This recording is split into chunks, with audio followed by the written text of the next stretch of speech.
Good evening. Today is January 9th, 2024, 6 p.m. I'd like to call the Board of Selectmen meeting to order. And a roll call, please. Teresa Moss present. Joseph Shank, Zoom. Chad Sexton Duranian present. 1.2, Pledge of Allegiance, please.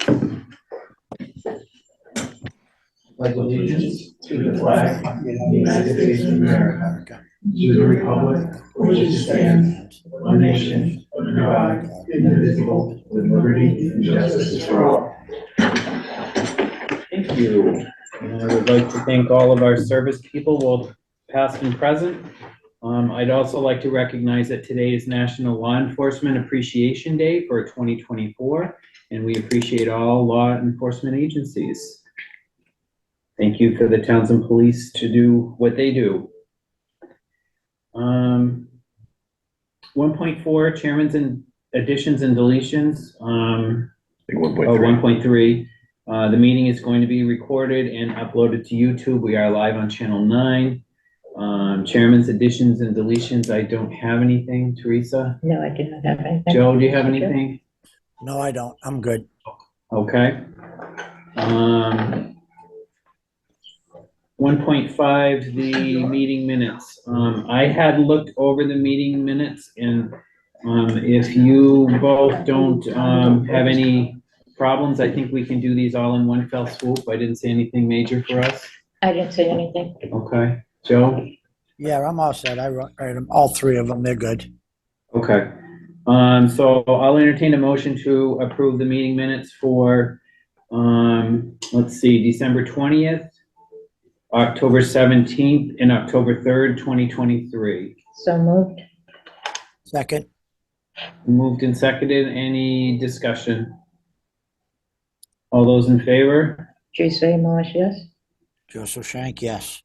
Chad Sexton Duranian, yes. All right, thank you, Sabrina. All right, 2.1. Town clerk. I'm on. You're on. Well, thank you for having me tonight. I'm here just to remind people that the residents out there who own dogs, that it's dog licensing time again, and they are available in the clerk's office. You can pay for them as long as we have a valid rabies expiration date. You can pay for them online on our website on the front page. Go to online payments. Scroll down to the bottom to the town clerk section, and you can pay for them online. You can pay for them by check through the mail. You're more than welcome to come into the office. We'd love to see you all. And you should pay for them before March 1st to avoid the late fee. If you pay for your license before February 1st, you get entered into the #1 dog contest, and you will get the #1 tag plus a blanket that I make every year, police blanket. And the prices are the same, $8 for altered dogs. Unaltered is $13. All right. I did have a question though from somebody. If they did it online, you mail out the license? Yes. Okay. Yes, and if they do it by mail, we'll mail them the checks. Okay. Yep, goes both ways. And now the nomination papers for the annual town election will be available Tuesday, January 16th, so next week from today. And there's information on the front page of the website with all the positions that are open. If you have any questions, feel free to call our office. Papers must be taken out by March 1st and returned March 4th. So, and you need to get 40 registered voters' signatures. So it's recommended you get at least 45, just in case. And there's more information about the election on the website. So that's about it. Okay. Okay, any questions? No, good enough. Thank you very much. You all have a wonderful evening. Thank you. Yes, they have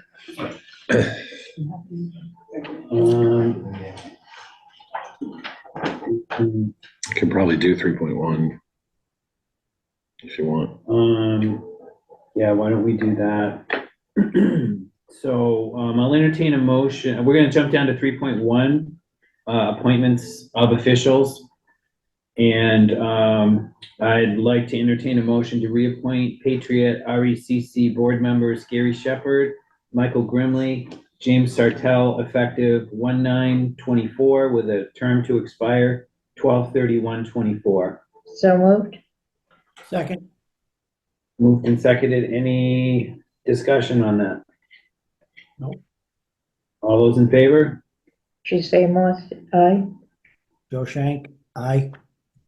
Chad Sexton Duranian, yes.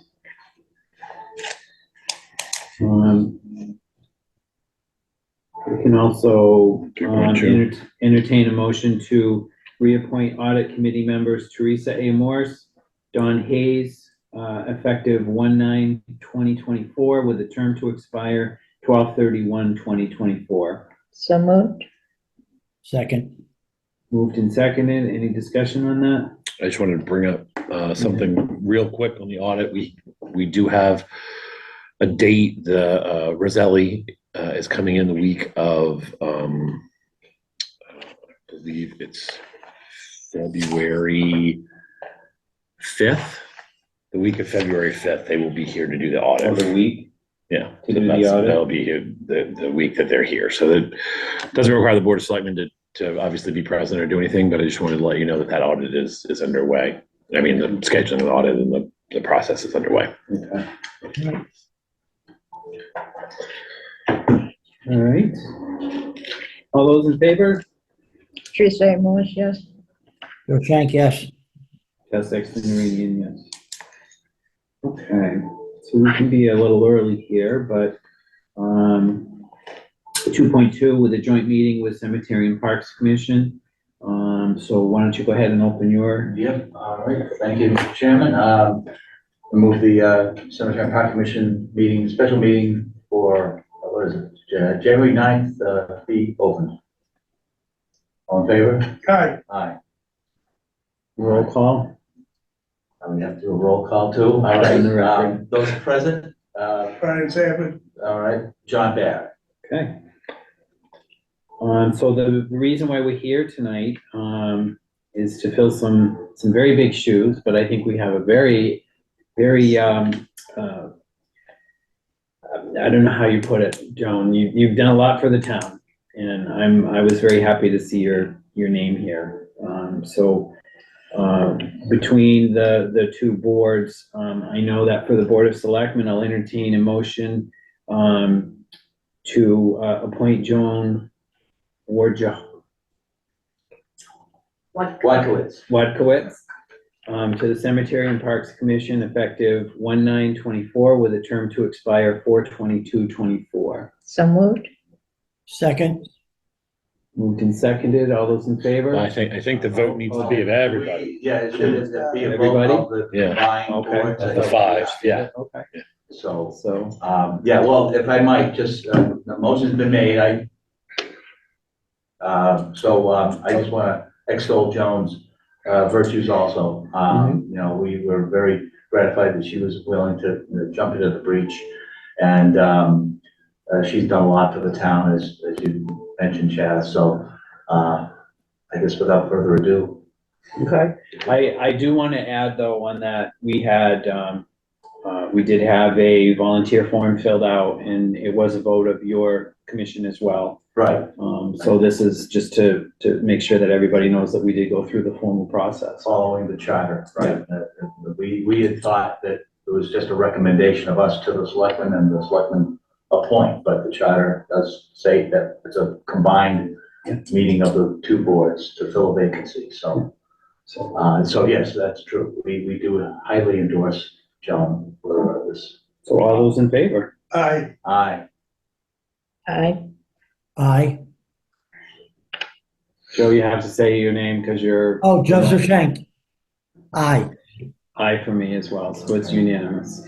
I gotta commend Joan for all the work she's already done for us in regards to Howard Park. Mhm. It was quite messy out there from all the spray painted trees and so forth, and signage that the school department uses for a cross-country trail. Mhm.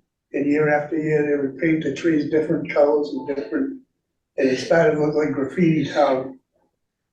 And Joan got into meetings with us and we got with the athletic commission and the resource officer. Pretty much straightened it all out with what's gonna happen out there. And we opened up the entrance too for parking for a lot more, even though people park there. We opened up the entrance much wider for parking for Howard Park visitors. Make sure you credit my husband, Paul Yeah, I Sebring, was gonna for, say that, I just for wanna say collecting that all the flags. He that may be Joan- watching. Joan and her husband Paul are the guardian angels of Howard Park. Yeah. I have to say, they're always in there, they're doing stuff, helping, the Cemetery and Park Commission, clearing the trails, monitoring them for, They you know, cleaned the it up much. graffiti and the markings that sometimes happen, Yeah. which we want the teams to use the park for cross-country and everything, but just want to be a little bit respectful of the nature, the setting of nature. Yes, athletic director met with us and with the school resource officer and with Joan and the rest of the commission. And we worked out a And plan. yeah, once they were aware of the problem, they were Yeah. very responsive, so. Good. Good. That's what I like when everybody works together. And she was a That's major part of designing what's gonna happen out there in the future. Mhm. And the rail trail too, you've been Yeah. helping out Yeah. with that too, so yeah, that's, our natural resources, very So thanks for important. joining the team. Yeah, Okay, good job. Welcome aboard. all right, yeah, welcome aboard. Now you have to go in and get sworn in. Oh, that's right. Yeah. The clerk's office is open until, you know, actually, not Not anymore. You can catch it real Yeah, quick. she might still be here, you know? All right, Thank thank you. Thank you. Thank Thank you. you. You adjourn your. Yeah, I guess we, Make a motion to make a adjourn the motion. meeting of the cemetery and park commission. second, all those in favor? Aye. Aye. All right, thank you. Roll call vote.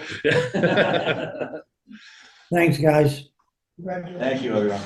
Hey, hi, Joe. How are you guys? She's got a lot of body work.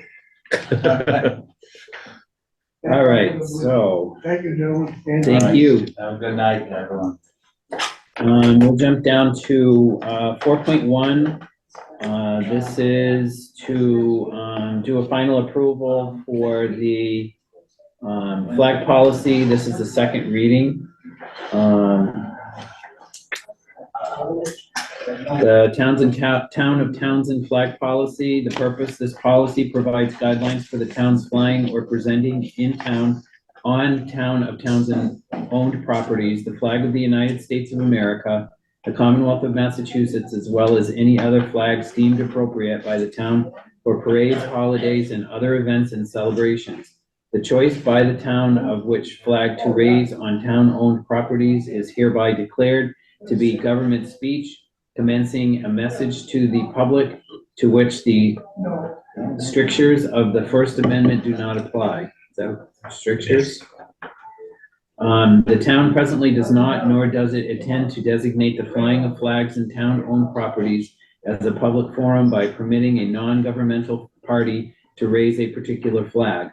Accordingly, it is the town's choice, acting by and through the select board, of whether to raise or decline to raise a flag in town-owned properties. The manner in which such a decision is made and the adoption of this policy shall not be interpreted as designating any town-owned properties as a public forum for flying of flags. Policy number 1, the select board of the town or the town administrator as its designee shall ensure the proper execution of this policy as it may be amended in the future by the select board in its sole discretion. 2, the flying or presentation of flags other than the ones stated above, such as ceremonial flags, are not intended to create or serve as a forum for free expression by the public as stated above. And 3, nothing in this policy shall be constructed to restrict or in any way limit the display of flags displayed on privately held cemetery plots consistent with cemetery regulations. This was originally read on 12/5/23. Our second reading would be effective today, January 9th, 2024. So I would entertain a motion to approve the Town of Townsend flag policy as written. So moved. You're muted, Joe.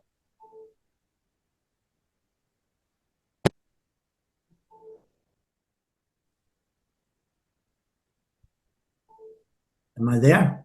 Yes, There no, you we can go. hear you. All right. Second? It's moved and seconded. Any further discussion? Yeah, it talks about raising and lowering the flag. Is there anything in there about, bringing it to half-mast? Does that need to be there? Well, No, it's no, it's the same. yeah, we're just talking, this is basically talking about the placing of a flag on the pole is, you know, is not considered to be free public expression. So, Anything else, Joe? No, I'm good. Thank you. Okay. All those in favor? Teresa A. Marsh, yes? Joe Shank, yes? Chad Sexton Duranian, yes. So, Joe, would you like us to put your stamp on this? Yes, you could. Okay. Do you need it sent in writing or text or be good? I think in a public meeting is probably okay. Okay, perfect.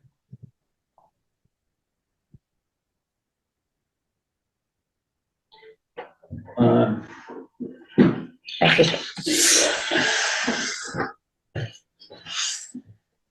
Okay, the next one is shorter. 4.2 is adopt the Medicare policy. This is the second reading as well. Here. And the Medicare policy. Town of Townsend Medicare policy. The purpose, this policy provides specific answers to employee questions as to whether employee spouses are allowed to move from town health insurance to Medicare and then back to town health insurance. The policy reads, given the various factors involved, plus the potential financial impact of such choices, the town will not allow an employee's spouse who has left town insurance to go to Medicare to subsequently cancel Medicare to return to town insurance. First reading on this was 12/5/2023. And I will entertain a motion to approve the Town of Townsend Medicare policy as written. So moved? Second? Any further discussion? No. All those in favor? Teresa A. Marsh, yes? Joe Shank, yes? Chad Sexton Duranian, yes. This goes through.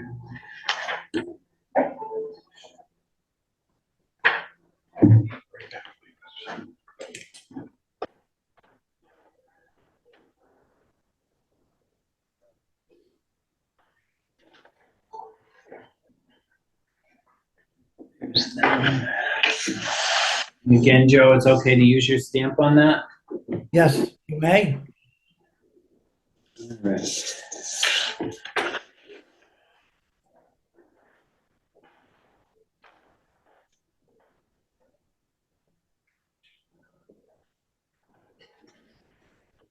Okay. 4.3, approve and adopt remote participation policy. This will be a first reading.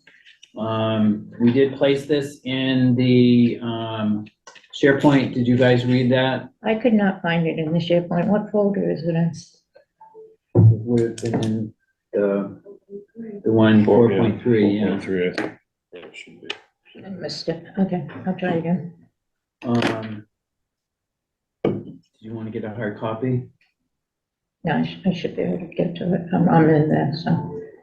All right, this is remote participation policy. The purpose, in an effort to increase the efficiency and transparency of town boards, commissions, committees, collectively multiple member bodies, to increase community participation in local government and in recognition of the competing demands on volunteers' time, the Select Board hereby adopts remote participation via Zoom, which applies to all public bodies in the municipality to conform to open meeting law 940 CMR 29.10(2)A. The Select Board does not authorize any multiple member bodies in this municipality to opt out of this policy. Policy statement. Remote participation may be permitted subject to the following procedures and restrictions. However, the Attorney General strongly encourages members of the public bodies to physically attend meetings whenever possible. By promulgating 940 CMR 29.10, the Attorney General hopes to promote greater participation in government. Members of public bodies have a responsibility to ensure that remote participation in meetings is not used in a way that would defeat the purposes of the MGL Chapter 30A, subsection 18 through 25, namely promoting transparency with regard to deliberations and decisions on which public policy is based. The requirements for remote participation. This policy applies to all multiple member bodies of the town of Townsend. Number one, the Select Board has adopted Zoom as the permissible internet media for all televised remote participation sessions. This also includes telephone or satellite-enabled audio or video conferencing or any other technology that enables the remote participant and all people present in the meeting location to be clearly audible to one another. Therefore, Zoom will be the primary media and all others are secondary. All 8 agendas being posted on the town's website must contain a Zoom link obtained from TCAM that allows for remote participation for any meeting held by a public body. No personal Zoom accounts are to be used unless otherwise approved by the Select Board in advance. All multiple member bodies shall exercise strict adherence to the regulations outlined by the Attorney General of the Commonwealth regarding 940 CMR 29.10, which covers remote participation. If technologically available, all meetings will be broadcast live on Townsend's public access channel and recorded by TCAM to then be posted on the town's YouTube channel at a later date. The chair or any other member acting as the chair of a multiple member board does not have the authority to negate this requirement. 5, all members of a multiple member body shall be permitted to participate, including voting remotely in ordinance with the open meeting law. All votes with any member participating remotely must be done as roll call votes for all in attendance to meet open meeting law requirements. The chair or member acting as chair of the multiple member body has the authority to allow, disallow all public comment and should follow Select Board Policy 01-2021 regarding meeting decorum. Technical difficulties. If technical difficulties arise as a result of utilizing remote participation, the chair or in the chair's absence, person chairing the meeting may decide how to address the situation. The chair may decide to suspend the discussion while reasonable efforts are made to correct any problem that interferes with the remote participant's ability to hear or be heard clearly by all persons present at the meeting location. If a remote participant is disconnected from the meeting, the minutes must note that fact and the time in which the disconnection occurred. All reasonable efforts must be made to correct the issue and then noted in the printed minutes. Enforcement. All inquiries should be directed to the town administrator before directing questions to the Select Board. Please refer to www.mass.gov and click on the open meeting law documents. And again, this will be the first reading. So any discussion on that? Yeah, there was nothing I saw in here, because I did find it somewhere else, that talked about, but now I have it up in front of me. I thought there was a requirement that if you were a voting member of the board, you had to have your camera on, and I didn't see it in this policy. What do you think about that, Eric? That, I've heard that too, but I've seen nothing in writing that says that. This, I should say that this was passed by town council as well. Yeah, we looked. So town council says it meets all of the Right, standards. so the that we video need to. camera isn't required. Well, Unless that chapter and verse that is cited has that in there. I think, I'm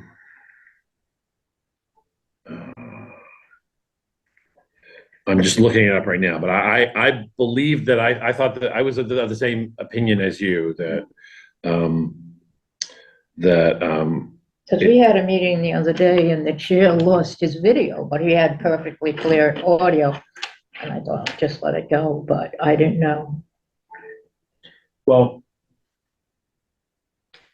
if there is deliberation or a vote, cameras should be on. Like if somebody's giving their opinion on something, I think the camera should be on, at least my understanding of it. He couldn't get his camera working at all. but And whatever. again, the technical difficulties, that's what Adam had told me, that's the most important part of putting that in there, just in Right. case something does happen. But he could clearly be heard, everybody could clearly hear him. Yeah. Just we didn't have the video, so that may, and then I see this and I notice video is not even in there, so. He's looking that up. Anything from you, Joe?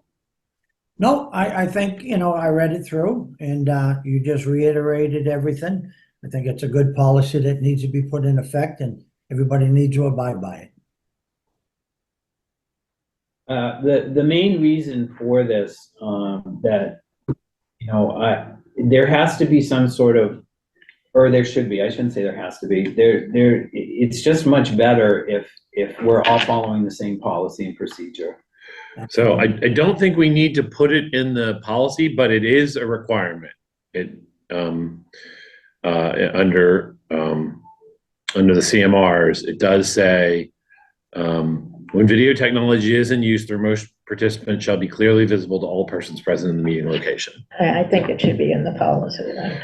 The only risk about putting it in, so this is in 940 Mass Regulations 2910. Maybe what we should do is just say, refer to that section and say, participants using video shall comply with 940 Mass Regulation 2910. My Why concern not is make it because to if they, make it clear that people should have the video on. because if they change it, the remote participation policy stuff it's very new. I would just, you wouldn't want to have Under it state law. be inconsistent with our policy. So if they change it, says, I don't know. I mean, you can certainly do it. You can certainly put it in there saying you have to be visible on video, and that way, consistent with 940 Mass Regulation 2910. That way, it's not. We'd have to then keep an eye on it, and if that changed, we would have to go in So and put change the it in policy. with one of the requirements. Yeah, we could just put in a sentence that just says, consistent with that regulation, participations using video shall, must be visible to other members of the body. Per that chapter. Yeah. Yeah, for that We could do that. regulation. So can we add number 7 on the requirements for remote participation? Sure. Just looking for that Miss Congeniality Award tonight, aren't we?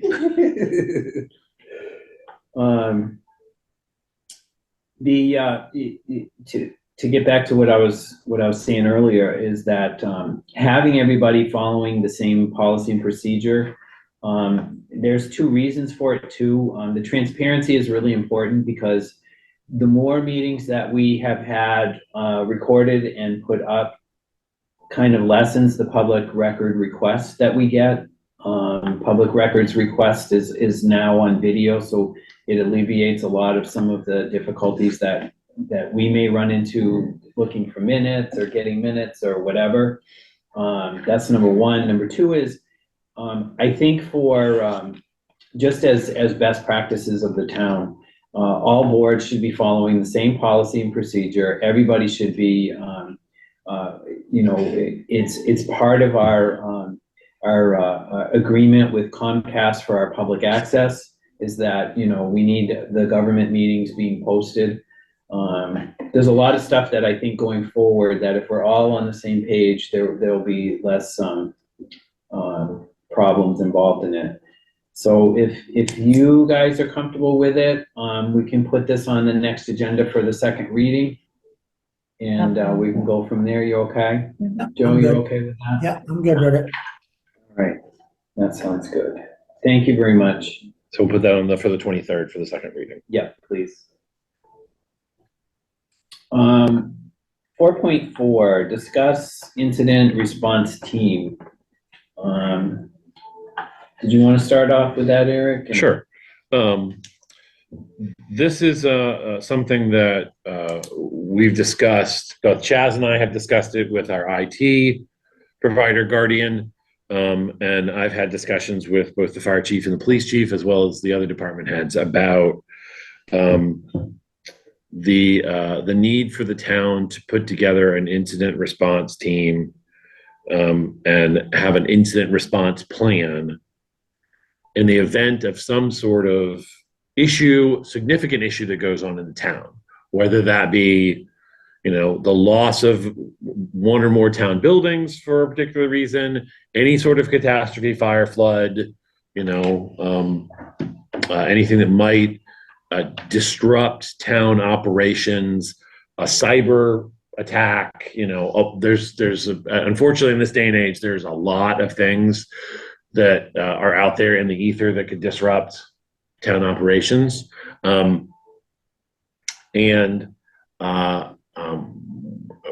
We kind of feel like it's appropriate for us to formalize both the town's response, kind of the call chain, make sure that the departments are working on continuity of operations plans for short-term disruptions and longer-term disruptions. So, God forbid the police station is somehow no longer habitable by the police for whatever reason, gets struck by lightning, there's a structural problem. What happens to the police station? Like, how do we function? What does the police station do? What does the library do? What does highway do if for some reason that building's out? What happens if town hall goes down for a day? What happens if town hall goes down for a week? It's something that, 2 months. Yeah. Or, it's something that a lot of municipalities worked on during COVID, because they had to basically figure out what to do with everything is shut down. And so it's something that we feel like we need to kind of step up and do. And so this is just kind of talking about getting the thoughts of the board as to who should be on that incident response team. My suggestion is that it be at minimum a member of the board of selectmen, the town administrator, the police chief, the fire chief, and someone from Guardian. At the very minimum, those folks need to be in there, or their designee. So I don't know if the fire chief wants to designate, I don't know, Mike Grimley as his person, and if it's Lieutenant Peach, or whoever they want to designate as on their incident response team. The question is, do we feel like there should be anybody else that participates in that? Is there some kind of key person that we're leaving out of that list that folks think might need to be on that team? Well, I think town council should be on, or it does say town council, yeah. I think it's a great setup. Keep it simple. Don't muddy the waters with a whole bunch of people. I mean, my opinion is the select board, whoever the chair is of any one of these boards, I think that's who should be that member and make those decisions. That's my opinion. What do you think, Teresa? Yeah, the only one, it's just, I mean, to me, what you're talking about is just basically your cat team, but I think, and that's typically how they're always made up, but I'd like to understand, like, you should have direct line contact with Unitel. You should have direct line contact with the governor's office to see what's happening on a state level. And how do you plan, like, have you thought that part too, or you're just thinking? Well, I think this is just setting up the team, and then the team sets up the plan. And I think the plan involves making sure that we have contact with all the utilities, make sure that we have contact with all of the state partners, state police. Yeah, and I think you have the right team. The government, yeah. So right now we're just setting up the team. We'll let the team. They'll work on the plan so that and I think though you're right. Those are things that they need to make sure that they're contemplating. Right, because they can't work in a silo. Yeah. They don't have that. They need to figure out the utility. And I think one of the reasons why I think it would be good to have the police chief or designee and the fire chief or designee is because they're already part of our PRAC. We reappointed them. So they're already looking at a kind of regional dispatch. And so they're already in touch with, I think, the emergency management regionally. And so I think that dispatch, the PRAC is already would be an important part of any kind of incident response team that we have, or I'm sorry, incident response plan that we have. The fact that they're already kind of working with it, I think makes them key cogs in putting that team. But I think it would be the team who would kind of like, Yeah, and Draw those as we'll lines. see in a couple of the other further discussions that we're having, this kind of dovetails onto a lot of other things that we're working on. For instance, the way in which we're setting up our wide area network is that we'll be able to utilize any building. So if any one building goes down, we'll be able to, like, for instance, if town hall goes down, we have all of those other buildings that we'll be able to set up whatever we have here at town hall at another location. A lot of our IT needs are set up so that it's if one thing goes down, we have the backup and the resource redundancy. Yeah. And use the right word that Brad will be happy that I used. But we have the redundancy to be able to pick up in any building and continue on with business as normal. The last thing is this team is also going to be very crucial in setting up a priority list. So if one goes down, let's say the police go down, they're gonna have to be number one priority, and we're gonna have to figure out, all right, we're gonna have to shut off this at town hall to make sure that the police has the resources to be able to do what they need to do. So the task is big, but also the task would be for the people that are the boots on the ground for each facility. yeah. And I did, at the last department head meeting, I did ask the department heads to start contemplating short-term, 1 or 2 days, medium term, a week or two, longer term, a month or two, what you would need, think about what you would need to do if you couldn't have access to your physical location or the internet from your location, what you would need to do. How would you replicate that? And for some of them, it's not very difficult, like the library.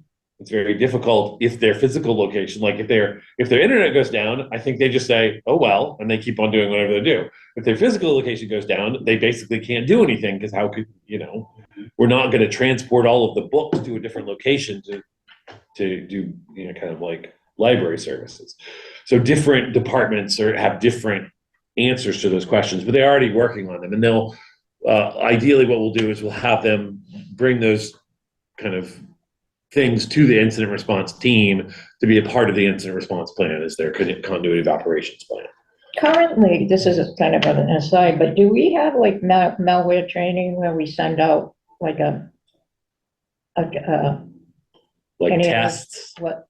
like you mean like test people? We did that. I had cybersecurity set up last year. They went through 1 year of a state-run program where they had 6 fake Right.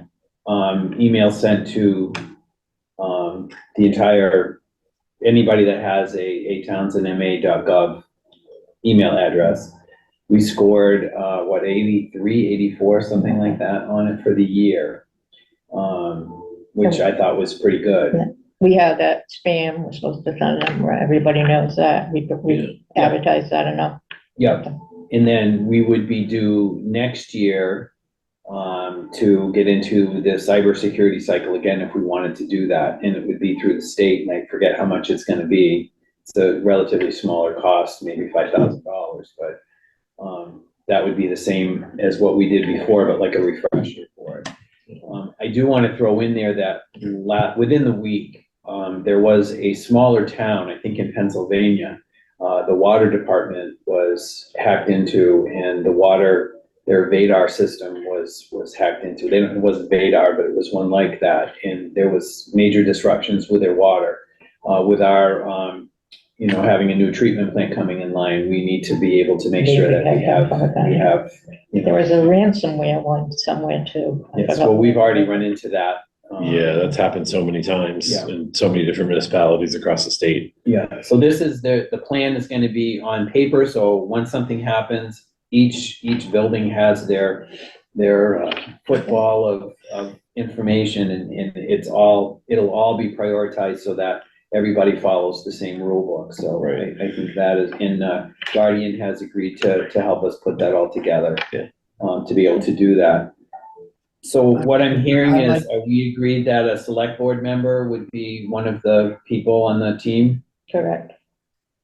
Well, my opinion, I think whoever the chair is of all these, finance committee, whoever that person is, treasurer and collector, well, we know that, TCAM, whoever they appoint, town administrator, we don't have to appoint him, we know who he's gonna be, town council. I just think, I just think my opinion, the way it's set up, if there's a chair of the board, that chair, do it.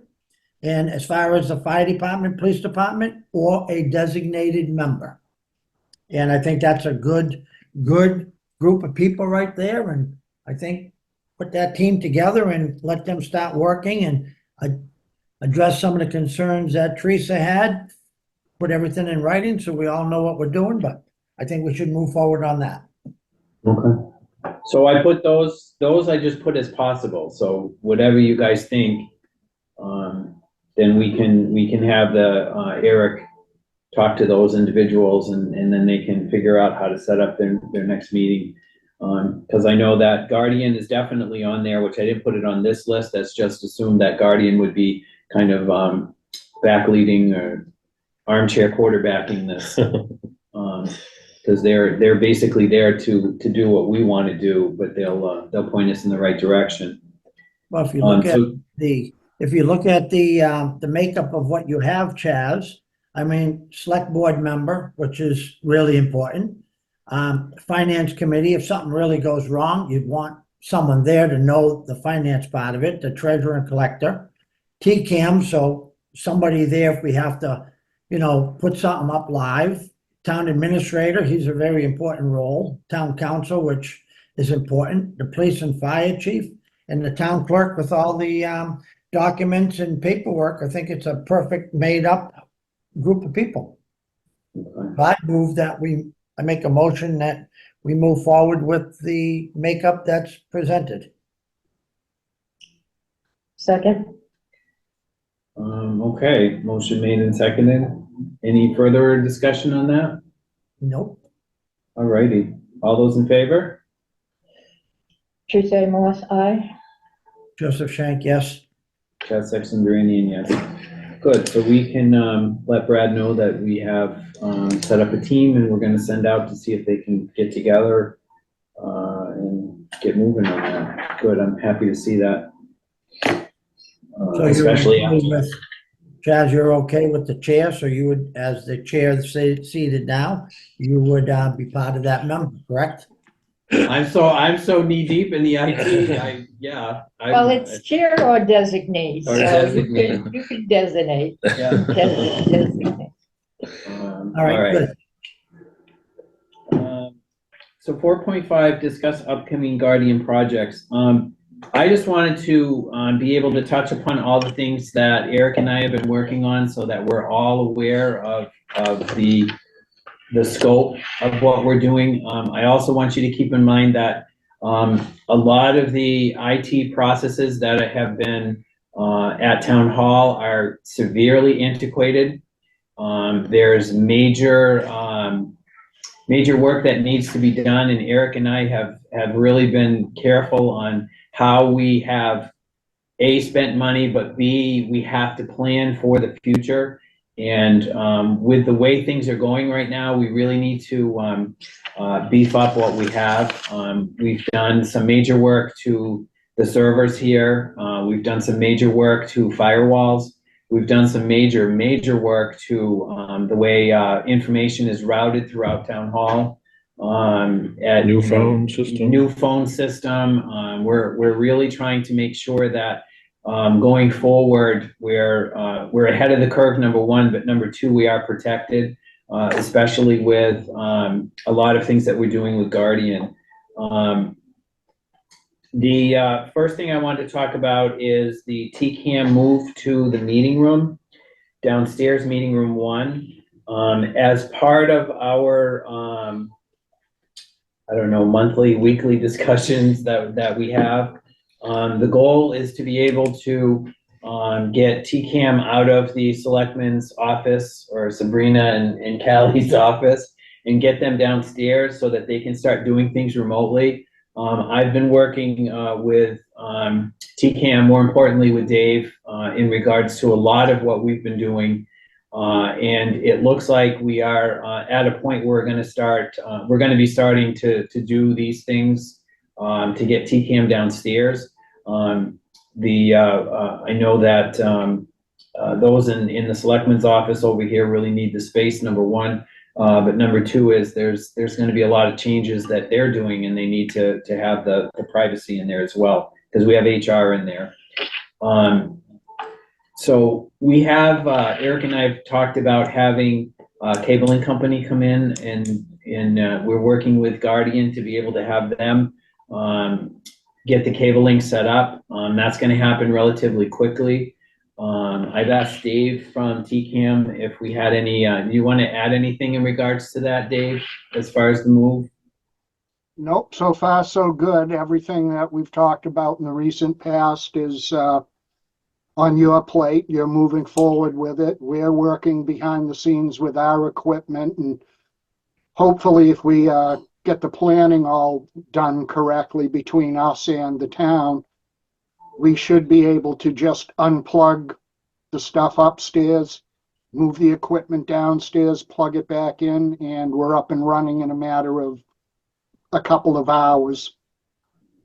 But of course, like all that's the move. plans, yeah, like all plans, we don't know the unforeseen circumstances that might crop up. We've also been working with TCAM for meeting room 2 downstairs. We have the TV set up down there. We have the owl down there. We'll have the owl bar. The difference with the downstairs setup as opposed to the upstairs setup is we're going to be hanging the owl from the ceiling. That is because when they have plans or anything that they need to lay out on the table, there won't be the owl in the middle of the table. It'll look a little different, but I think that's a good way for us to be able to allow that room to be utilized, and we can film with that without any difficulty. So that's pretty much set up. We just need to we got all the equipment and all the pieces that we need. We just need to get in there and get it all pieced together. We also have been, we had discussions, we had an evaluation for the Wi-Fi nodes and live stream connections to the Great Hall. We have mapped out with the cabling how we're going to do that. There is going to be additional Wi-Fi node that's going to be added to Great Hall so that the capacity for Wi-Fi is going to be increased, number one. Number two is TCAM needs to have a connection that goes directly from a central location in the meeting hall down to where their equipment is going to be downstairs, and we need to have a cable run for them to be able to do that. That way for them to, any town meeting, they just plug into that and it can be live streamed on TCAM without any problem. And that's what our goal is here. The Council on Aging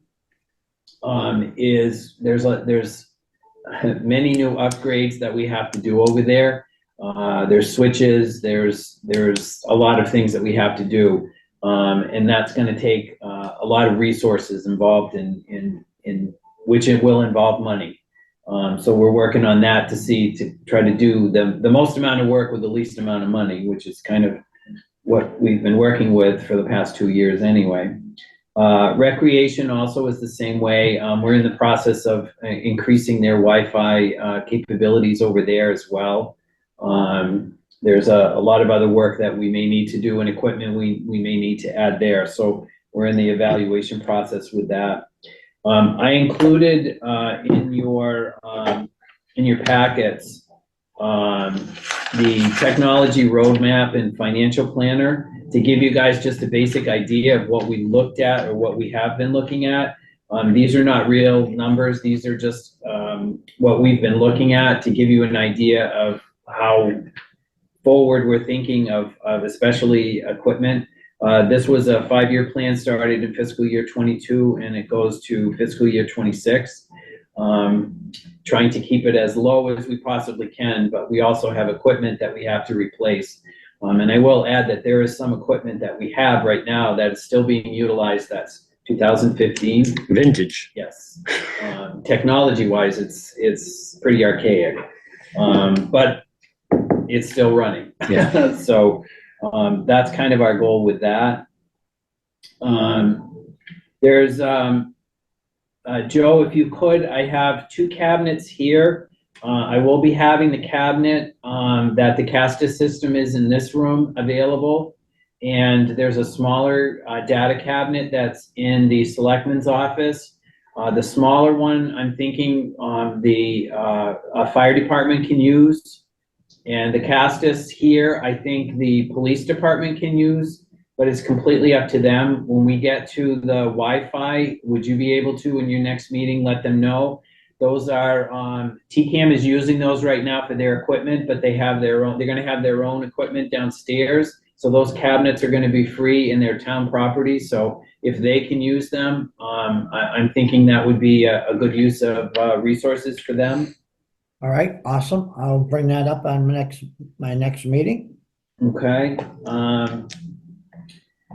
The next one I wanted to talk about is that we have an in-house person that is, I'm not really sure if that's been, I've talked to Guardian, and it's really, it's either not a help nor a hindrance to it. Do we really need to have an in-house IT person? Well, I do think that to be fair to the in-house person, there are lots of things that happen that Garden never sees because the in-house person handles it. Right.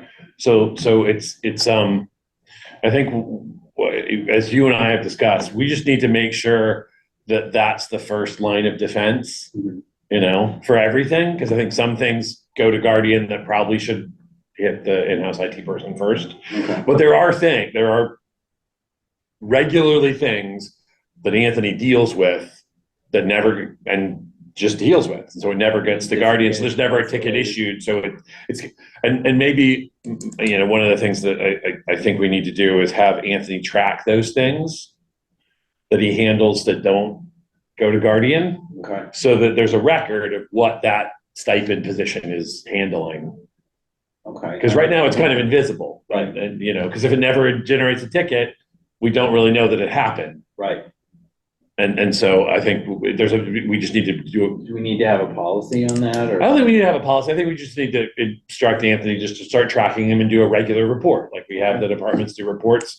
He can just keep track of every time he goes and help and deals with somebody in the building. And Sabrina and I can sit down and talk to Anthony about making sure that like we have the workflow streamlined so that Anthony checks first. Okay.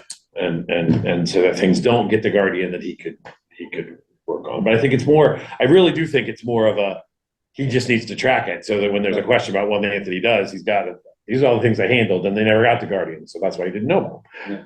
Okay. You know, if that I'm makes okay sense. with that. You guys okay with that? Yeah, I mean, I've never worked at a corporation, didn't have that. You borrow a plug, you know, because you left your computer plug at home, you have to swipe your ID, take the plug. We're not gonna make people swipe IDs because we don't have IDs, but. But at least they We're on the report budget. it. Yes. They never ask for it back. We'll but take they a picture of report you. it. You want to record, you got to get a photo. But no matter what, you brought your computer in, well, Yeah. there's always a tag. Right. Okay, and then the next one would be the fiber WAN project progress report. We have, I included the quote that, we had gotten from Guardian, just to give you guys an idea of the scope of work that we're doing. Yeah. It is quite extensive. I will say that Guardian has been, quite a resource to be able to help us think this through. This was all from a grant, that Guardian helped us write. We got $170,000 from the state to upgrade and do the WAN. My concern was, getting buy-in from other areas, and we've got buy-in for it, so I'm really excited. Right now, it's just going to be set up and the equipment is gonna be there. And we haven't even talked about activating it or how we're gonna share resources or whatever, and I think that's a future discussion, but for right now, we got the grant and we're gonna put the equipment in place. And then once we get the equipment in place and we understand what's gonna be happening with the incident response team, for us to be able to set up redundancy, I think, like I said before, everything dovetails on each other, so once we get the WAN set up, we'll be able to then figure out how we're going to be redundant with everything. And I think that'll really solidify our new phone system, our mirrored servers for what we're doing so that we can get information, any building that we go into. I think that'll be a win-win for us. And it's all on a grant. So this $46,000, right? Even though it's on a grant, do we still have to list it as a capital expense this year? No, No, okay. no, because this is only a small part of it. The larger part of it is the actual fiber, which is the other $120,000. Right. This looked like it was coming in this year. Yeah, Okay. fiber. Yeah, this The, is all be done. This will all be done by June. Yeah. Oh, all of it? Yeah. Yeah. Yeah, it's an aggressive schedule. But they put it in order for the fiber, and so that's supposed to be coming in sometime in the next, weeks or month or so. The thing that, we looked at locations, we looked at how much it's gonna, like, we did look at trying to get it out, run it out to, I know that the recycling center wanted to be able to have internet out there. We looked at that. It was just not cost effective. We looked at the West Townsend Reading Room. We looked at that run so long that it was like looked at 60 a lot of grand to it. get out there. And we argued a little bit. Fiber but- is not cheap. No, it's not. So in order for us to get the biggest bang for our buck, this is what we decided on to be able to do.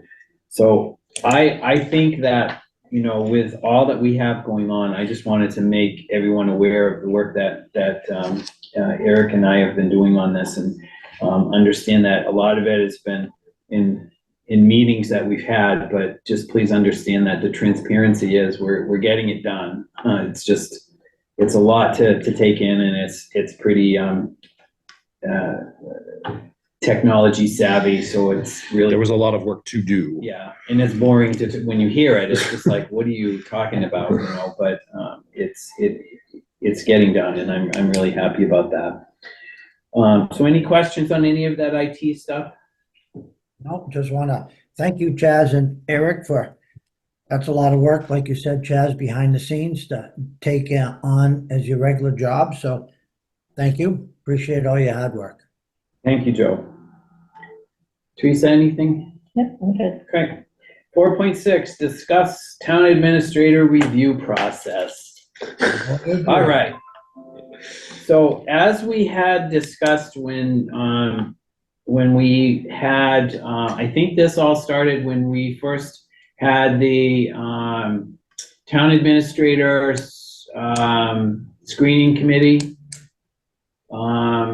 that we wanted to have a formal process set up for reviewing the town administrator.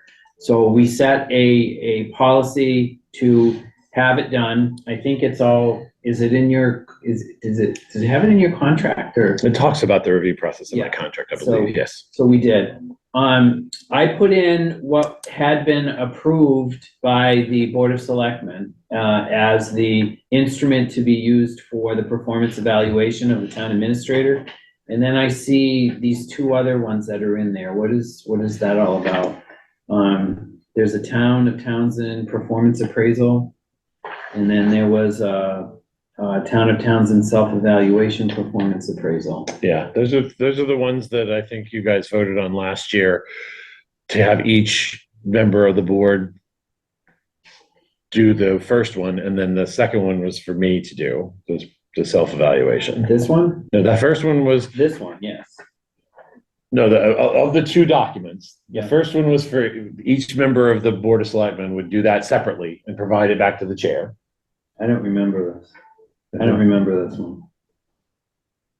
I remember this one. No, I remember the first one. Okay. This is the one we voted on. I don't know where this came from. This is for a regular, Well, maybe that's one for, yeah, maybe I'm that's thinking of the just for first one. regular town employees. Yeah. These two are for regular town employees, self-evaluation and performance appraisal. Because I don't remember these. I know what we voted on was this one. Because this Okay. is the one that Veronica did. Right. So what we, as far as I understand it, is each one of us did this. Joe, do you remember? Because you were on that first one, right? No. Yeah, I did the very first one. I didn't do it last year, of course, but yeah, Right, you didn't do last Did one year. for Ross. Yeah, yeah. it was pretty basic, pretty simple. Right, we didn't we fill out this one and then we turned them all in? You guys would turn them in to me as the chair. I do it all in one form and then show you guys and then I would give it to Eric. Yep. Right? Is that Yep. how we did it last year? I thought we got his self-evaluation first. We did, Okay. but I don't remember that. What I'm saying is I don't remember this form. I thought it was that form that's here, the self-evaluation form, It was one like this, but not this one. not that one. Because Okay. it wasn't. But I'll look what we did last year. I can double check what I saw last year. Okay, and and see. then that way, but anyway, on the more 20,000 foot level, if we can get these done by the end of the month and returned to me so that we can do, I can get, Eric's evaluation done in February so that we can then keep him on the schedule that we wanted. So when is he expected to give us his self-evaluation by? By the end of the month as well. So We I want to can- have can- it prior to do, What's that? I want his self-evaluation prior to my evaluation. That's how we agreed to do it, I thought. That's not a problem. I mean, I can get that turned around. Yeah, I'm so trying to think can of we how give we it? did it last year. Yeah, Yeah, that's how we did it last year. So maybe if you give it to, say, by the 20th, then it'll give me a time. What would it, Yeah, I can do it by the end of next week. Absolutely. what would it matter us getting his first? It's our own personal evaluations. I think we should do evaluations. That's and- how I do evaluations, Joe. Well, that may be how you do it, but not everybody does it. That's that way. also how we, Well, I gotta look to see how we did it last year. that is how we did it, because remember So I if came the in. board When will I was allow me on to. prior, that isn't how we did it. We did our own personal, and then we got his. When we first started this evaluation, right, Chaz? That's- Correct me if I'm wrong. No, that's how it was. So let me, if you guys will allow me to talk with Eric offline to Yep. find out, I can look to see what paperwork. was Yeah, I'm given to comfortable you. however the board wants it. It's not a problem for me to get it out by the 20th. That way, if people want to see it, that's fine. And if they don't want to see it, that's fine. That's 6 of one, half dozen of the other. All right, so we can work it that way. But my goal is to get it done by the first meeting in February, if we can do that, and that puts us back Are in we the gonna right send time. it- We're gonna send it directly to you, or how we send it to Sabrina, and then she gets it to you? No, send it directly to me, and then I'll Okay. put it all together, and then we'll go from there. Perfect. And then Veronica gave it to you last time, right? All right, 4.7, this is all you, Mr. Town Administrator. So folks may remember, we got this request from the state revolving fund as an amendment to the finance agreement for our water treatment plant. The document that's in the SharePoint. When we originally got it, the original version of this document, we had some concerns with, the water department had some concerns with, in part because it appeared as though the state might be trying to come after the proceeds that we get from settlements of PFAS cases. Right. That we wanted to go towards the town, but we looked as though that agreement might have allowed them to come and get that money. And so we talked about it with town council, and they met with talked to the attorneys for the state revolving fund. We also had a regional meeting where we talked with other water commissioners across the state. And they got lots of complaints. The state revolving fund got lots of complaints from lots of different areas about this document. And so they they amended the document, and it came out with some clarifications. And Adam reviewed the amended clarified document and said that he believes the clarifications clear up our concerns. And so it would be, he would advise us to be able to go ahead and sign it.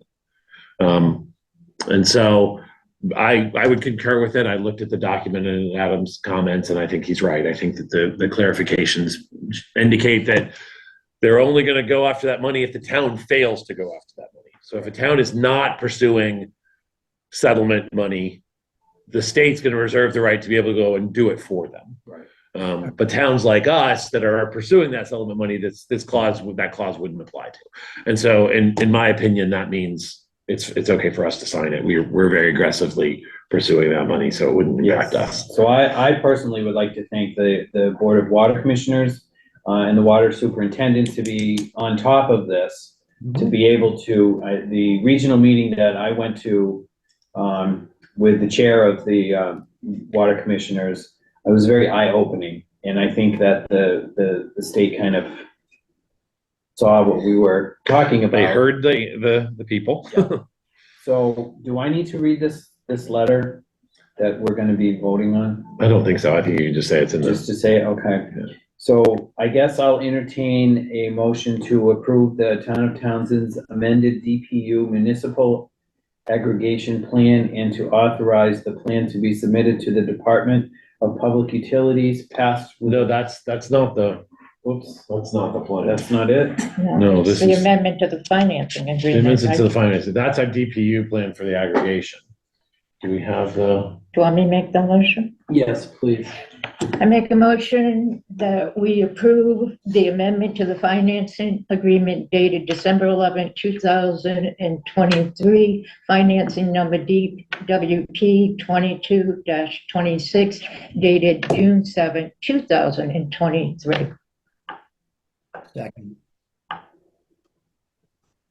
Motion made and seconded. Any discussion? Nope. All those in favor? Tuesday, Morse, yes? Joe Shank, yes. Chad Sexton Duranian, yes.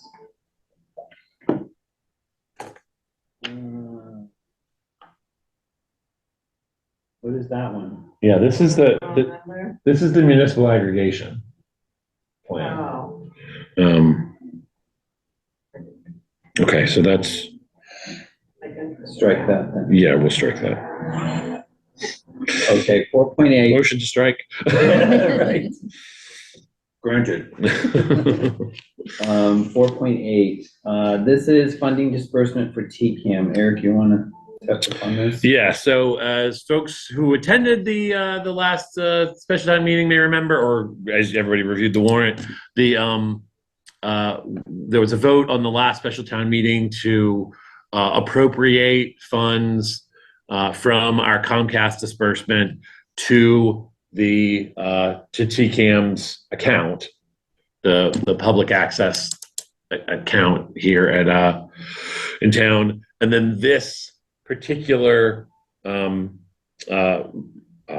request is to actually transfer that money that's already been appropriated by town meeting to TCAM itself. So this is the transfer of the money that was appropriated at town meeting. It's a regular transfer that we get on the regular from TCAM. So do we have to vote on it? Or it just happens, I thought? No, we have to vote on it. Okay, Yeah, we do have to vote on it. so what would be the motion then? To transfer, Yeah, a motion to transfer funds to TCAM in the amount appropriated at the special town meeting. So moved. see how I did that, Joe?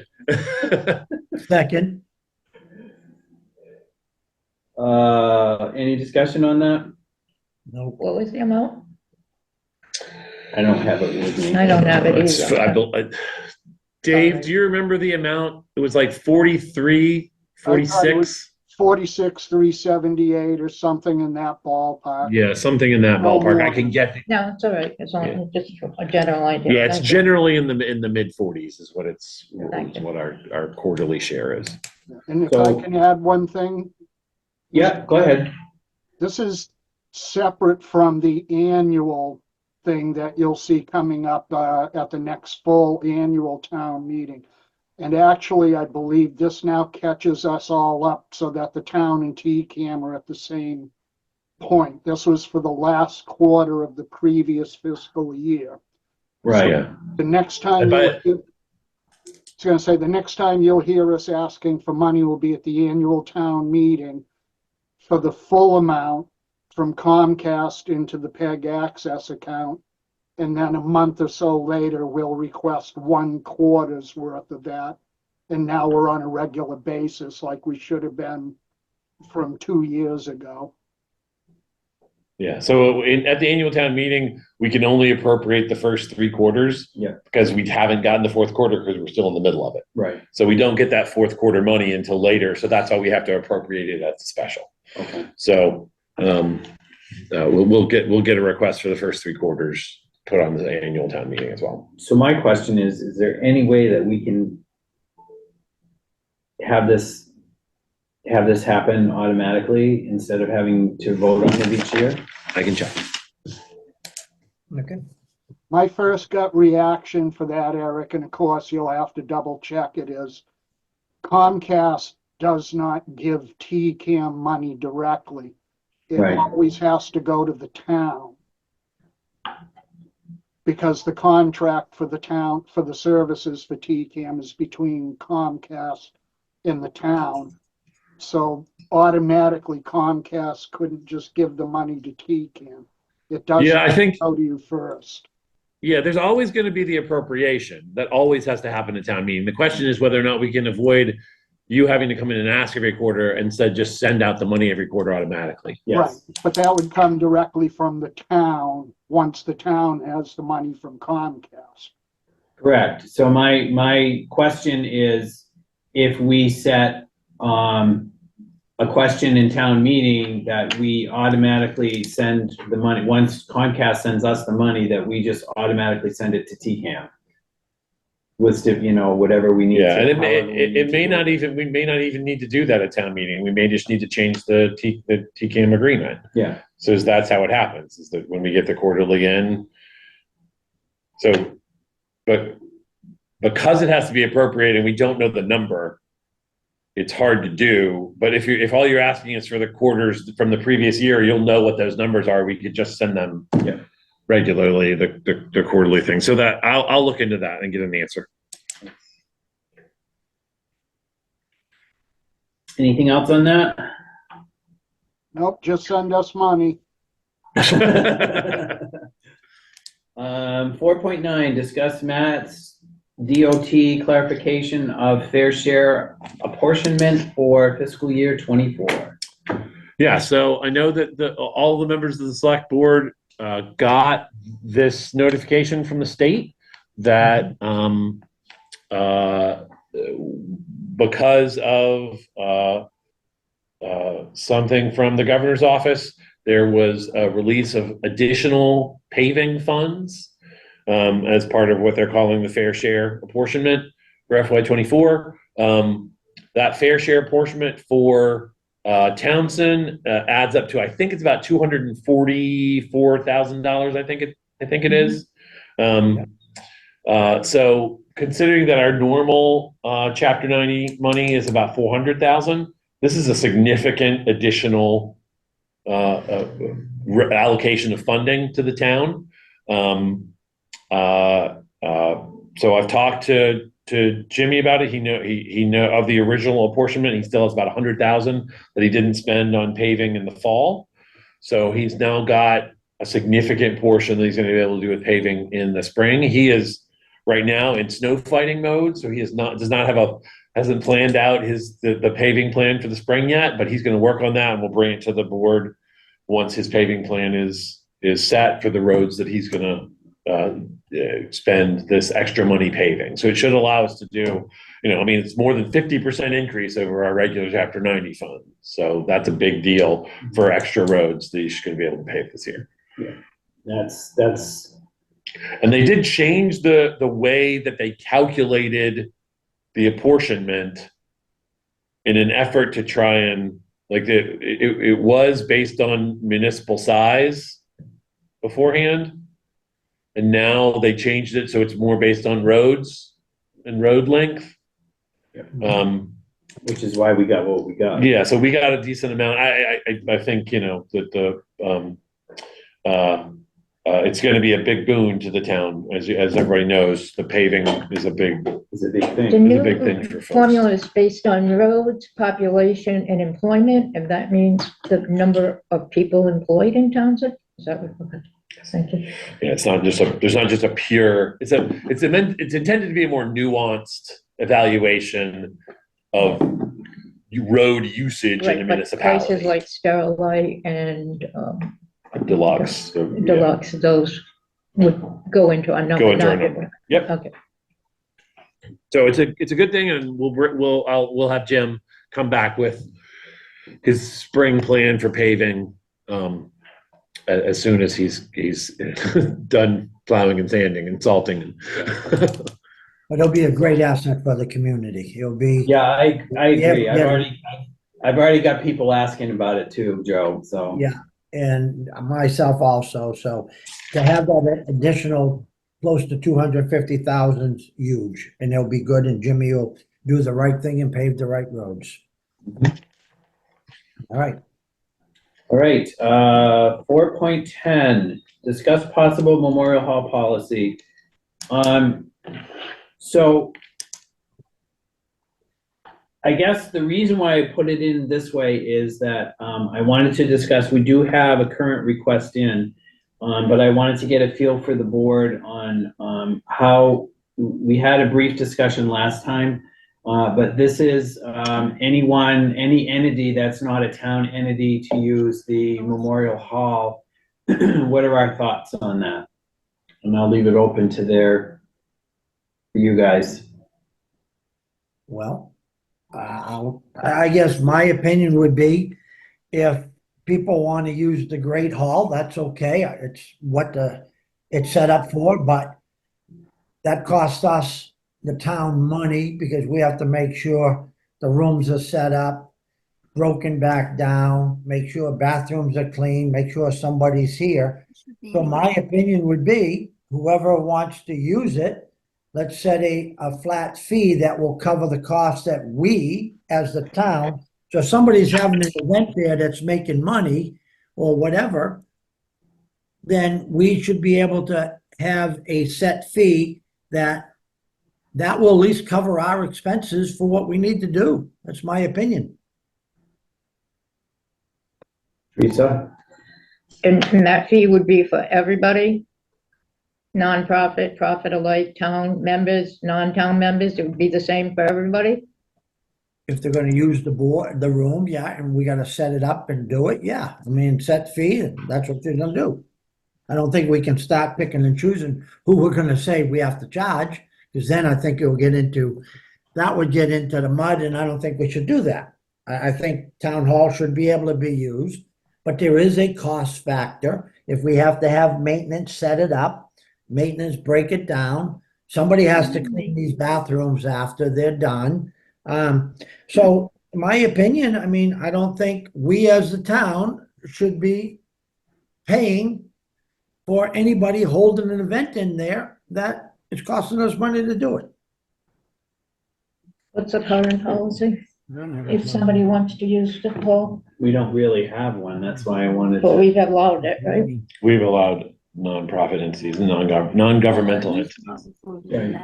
The questions would come up. I think you've asked one of them already, is it, you know, nonprofit or profit? We sometimes have held meetings in town, regional meetings of government entities. And so I would assume that that's not what we're talking about. No, we're talking renting out Memorial Hall, the use of the stage, outside people coming in to, you know, Right, but I think those are two different things, than renting out the Memorial Hall. I totally agree that, that it should be a fee, the fee should be used to offset the cost. But I think that's different than a government agency from the town of Townsend, people of Townsend, like say the senior center that want to come here for a certain event, already paying town taxes in the town of Townsend, a nonprofit, Boy Scouts wanted to come here for Is a night what I was sleepover. saying. No, I was saying that if they're going, an outside agency is going to come and use it for a function that they may make money or whatever, that's where we need to collect. I don't think we should be charging That's what I see. seniors. I didn't hear him say it that way. What he's saying is if they're doing it to raise funds, then that is different than, what we've done in the past is allowed them to, or not them, but allowed people to come in and maybe use this room or Memorial Hall, more of like a meeting or a public forum kind of thing. We've allowed, MHP to come in and talk about, the housing in town or whatever. Yeah, this is Margaret Scarsdale. Mhm. This is for her district. We're kind of a central location, and Yeah. so she's had multiple meetings for economic development here. I think But those, that's not what drawing we're, like a lot of people. and that's also not what we're talking about. It sounds like we're talking about, non-governmental entities. Yes. I just want And to then So, say yeah, and I- renting out, renting out Memorial Hall as, it's functional. it would need to be set up for X amount of people. The bathroom facilities have to be open. I would be concerned about, since we're opening up to the public, we would need to have this area locked up, that kind of stuff.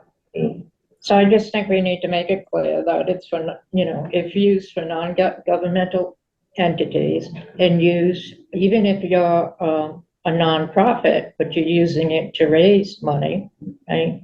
Then there's a fee for the use. And we just gotta figure out what a reasonable fee would be. I mean, we could do it, how much, what do we charge for the West Townsend Reading Room? 75 for private parties and 50 for nonprofit. I'm not saying that's what we should charge, just so you know, I didn't hear the West Townsend Reading Room, we charge 75 for private parties and $50 for nonprofits. Just to kind of let you know so we have a space, it's in town, we'd already charged for it. It's a much smaller space than. The nonprofit is more one-time use and cost. Yeah. So, okay, rent a continuous fee. I think, for the month, Mr. Chair, Yeah, go ahead. so I just want to make it very clear what I was saying. If town hall is going to get used, the great room, for any function, whatever be the case, raising money, however it be, that's what I want to make sure.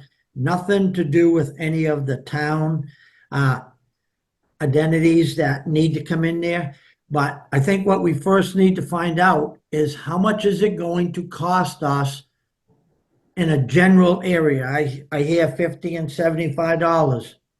If we have to have maintenance set up for a party that might be 150 people, and we have to make sure the bathroom's attended to while it's being done, I think we need to get a number to that, and I think we need to stick to it. If it's $100 or $150, but if somebody's selling tickets and making a profit, then why should we, as the town and the taxpayers, pick up the cost of doing that? So, I think generally speaking that, I'm not aware of us spending overtime hours on that stuff. It just takes away from regular duties, like that's, Rob, just like for town meeting, Rob and his staff have to set up the thing for town meeting. They got to do it we're not paying them overtime to set up the hall for town meeting. If there's a function, they set up the hall for it. They just kind of work it in. Paul, who cleans the bathrooms, I don't believe that we spend extra funds to clean the bathrooms after a town meeting, even though they have a usage. But it's clear that we're going through more cleaning supplies, we're going through, you know, it's just, it all depends on what's happening to know what that is, how much toilet paper we're using. And Right, now, But- in that case, would we have to have somebody here to be able to monitor what's going on? We haven't in the past. We have not in the past had staff on when a nonprofit entity, just like we don't have staff at the West Townsend Reading Room when we rent it out for someone. But that's a little different, that's No, more of like. a It's an function isolated or a- kind of like, Yeah, this is bringing in outside people. in the past, that has not been the case.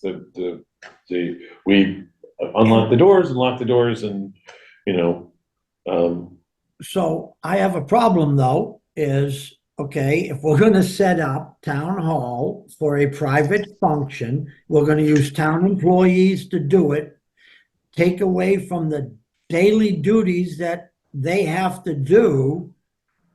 You know, we can't look at this the same as town meeting. Town meeting is something that we have to do. That is a town thing. So yes, I understand. We've got to have our employees set that up. We don't want to have them do it, but I don't know what's coming down the pipeline here as far as what the choices, but evidently something is triggered this, that if they're going to rent out the hall, I just think I don't want to take away our town employees' time. They should be doing town business to set up something for a private function. I think we wouldn't be doing the town right justice. Can we talk specifically to the request that we did have? So it's from the Townsend Historical Society. Mhm. They're asking to reserve the Great Hall for a community event, Friday, March 15th, 2024, from 5:30 to 9:30. And let's just, for approximation, let's just for conversation, say they're gonna bring 100 people and they are gonna make money. Mhm. Okay, And we set a price. And that's what I'm thinking too, is that, you know, I agree with that, but I also agree with Joe that this is outside of the scope of town stuff. sure. I mean, there's no, I'll give you, for instance, when I was a kid, we used to have, I hate to say this, but we used to have the movies on Saturday for the kids and we paid 25 cents to go see it. Yeah. But we paid 25 cents to go see it, we did it in town hall, and it was like they rented out town hall to do that. Sure. You know, Right, this is a but greater back to scope. this example, if they're not raising money, do we still charge them? I think, to be fair, it's just one flat fee, that's what I One think. flat fee, Just- whether just- they do. Yeah, Okay. just like we do with the West Townsend Reading. yeah, and I mean, I think, What about the library? Do they charge for those when people use their meeting rooms? They do, don't they? I don't, I'm not sure. I don't know. I don't know. Yeah, off the top of my head, I don't know. I think we should just say, okay, let's set a rate, $150. We set up whatever. I mean, we don't set up decorations. If we have to set up chairs and if tables or whatever, and we have to make sure the bathrooms are maintained and cleaned. I think if you got 100 people, you're gonna have to have somebody on staff somewhere along the line to make sure those toilets and bathrooms are tended to and cleaned. People aren't running all over the building. I mean, every office in this building is lockable. And they have locked doors. You can't get into any office in this building. The only door that I don't know is lockable is the door to this room. This room is lockable. It's lockable. So, I mean, It's lockable if you come in here and lock yourself in, just saying. click. In the zombie apocalypse, this is where Chaz is gonna be, right here. Exactly. Yeah, I mean, so it's, I do know in other municipalities with other buildings, there's often a nominal fee to use. I do know that like there are, obviously the school district charges for people to use their facilities. I don't think. And then my other concern is what, I shouldn't say concern, my only other question would be, how and what would that organization want us to have things set up as? You know what I mean? So they need to give us how many chairs that need to be set up. What else, what are they gonna use? In the past, we've done that kind of informally. But where does the liability fall on the town if That's another good question. if we rent that out or we open it up? Say Teresa's gonna have a big party and she brings 100 people and rents it, or Chaz, or myself, and then somebody gets injured. Where's the liability? That's a very good question. I think, yeah, that's not something I would be willing to speculate right now. That's something I definitely need to talk to town council about. I know that there's a recreational use statute. I don't know that it applies specifically to something like this. For recreational use, you actually get, your liability attaches the minute you start charging for it. So if you let people use it for free, you're not liable for anything. If you charge, then you can be liable. I don't know if that would apply to in the same way here. I know that's just for recreational use. That's not necessarily really apples to apples. So that's something I can certainly ask Adam, and come back on the 23rd with an answer as to questions about liability, Yeah, I wonder how it came into play though, because I remember taking my kids, watching the movies all the time here. There's a weekly event up here on Friday night. All just running around like crazy. Yeah. Well, I think we're in different times. I think also we need to find out what function they're doing, what type of function that they're doing. It just opens up a lot of questions for me, as to using the facility. And again, I'll go back to, if the YMCA used to have dances for us, but we rented out the hall and we had to, what are you doing? We had to put down, it's a band we're having. The capacity is X amount. You can't have any more than this amount of people here. You need to have, monitors, blah, blah, blah. There has to be some sort of protocol, I mean, if it was for 20, 25, 30 people, I don't, it's not really that big a deal, but if you're talking 100, I would be concerned. Yeah, and I don't know, please note, I didn't say the historical society was bringing So- 150. I use that as a hypothetical. Yeah, I know. The other thing is we know that there already exists a policy for the use of the hall over at the senior center and the library. So that exists. So I can also bring that back to see, like, this is what they do. This is what their policy looks like. So would you guys feel comfortable about us taking this up again at our next meeting with that information and? Yeah, and I would like to get more information because we have that direct request. I mean, it's the Friday before St. Patrick's Day. If they're planning a big I think it's jump time in, to hang up. but I don't think they are. This ain't going nowhere. Mr. Chair? Yeah, So I see we got a couple people from the Historical Society. We got Mary Jane Churchill, and, can we just ask them what their plans are? What are they doing? sure. So I guess I'm gonna open it up. Whoever wants to explain to us what your plans are. He wants you to explain your plans. Okay. Claire, you're not muted. We can hear you. Claire, you're, Okay, Mary Jane's coming on to you. okay, thank you. So what do you want to know? All right, who We can hear you. What? are we talking with? Who are we speaking to right now? In Churchville. Oh, all right. Well, I guess, can you explain to us what your plans are? What's gonna go on? We were going to have a fundraiser. We were going to have a fundraiser for the Townsend Historical Society. Mhm. Because of the big plans with Gary Shepherd, we want to, help out that project. So we wanted to have a fundraiser. And one of the things that we were going to do for March was to have an Irish step dancing that with Ashby and another section. You're breaking up, Mary Jane. Huh? You're breaking up a little bit. You say Irish step dancing? Yes, It's St. Patrick's Day every weekend. So would this entail what? The use of the stage? yes, Okay, don't we have a lot of spare chairs and stuff up on that stage? yes. Yeah, Okay. yeah, that's it. Well, I don't know where you all went.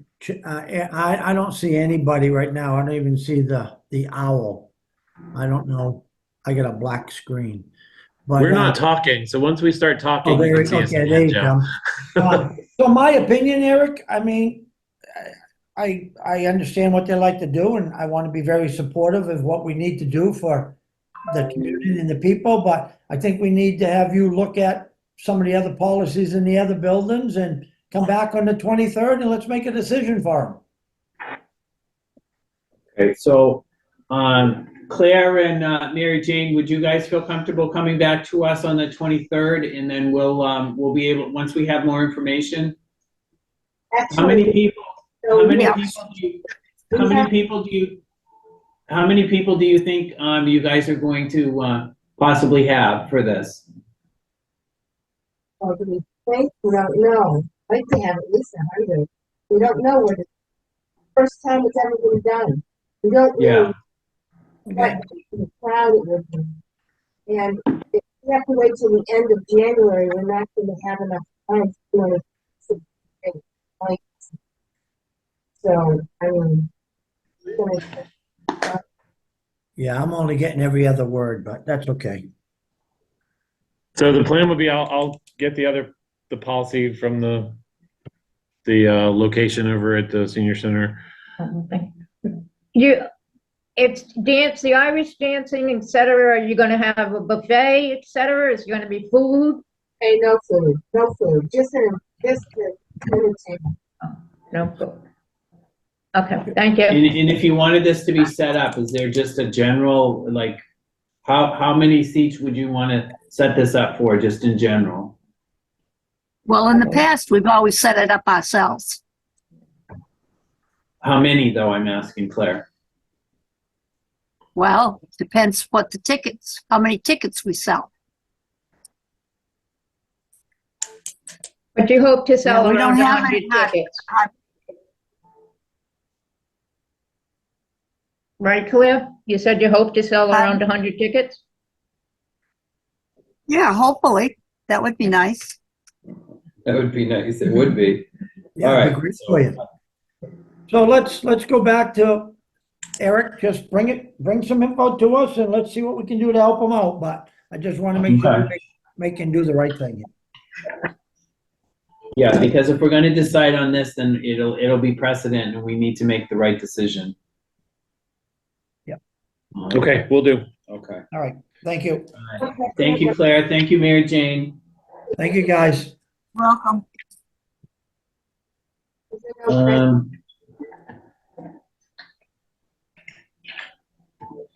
Okay, 4.11, discuss and comment on referral notice 355 Main Street.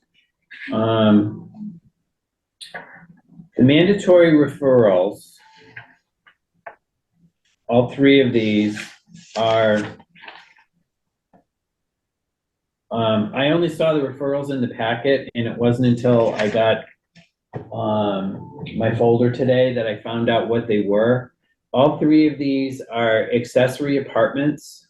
They're renewals for accessory apartments. And these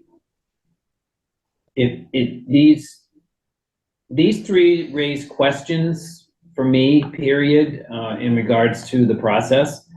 But it doesn't affect the mandatory referrals for these. Is that, am I saying this right? You have a concern, but it doesn't affect what we're doing here. Yeah. All right.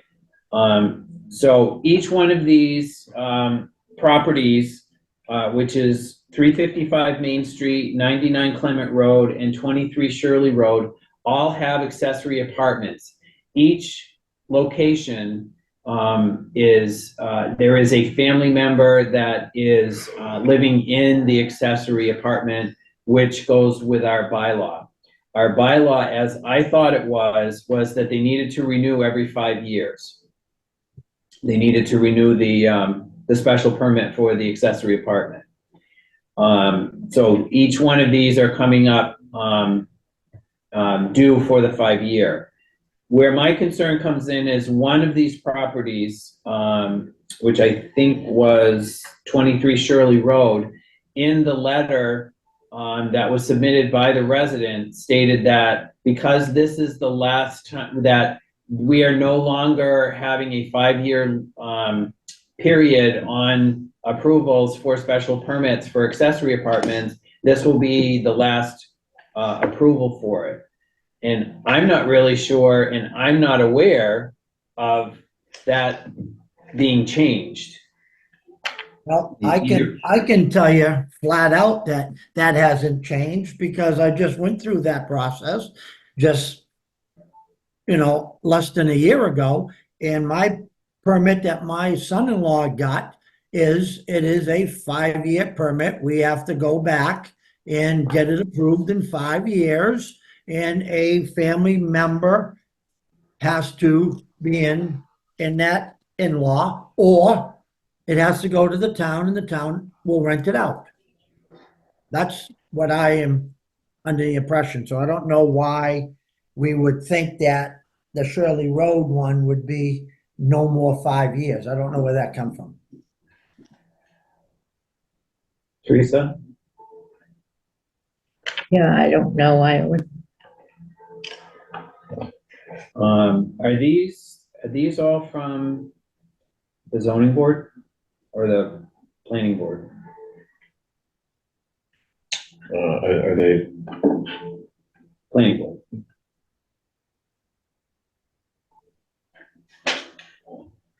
No, I don't know. yeah, these are from the ZBA, Okay. the very top. So- ZBA. I mean, these are just referrals, referral notices.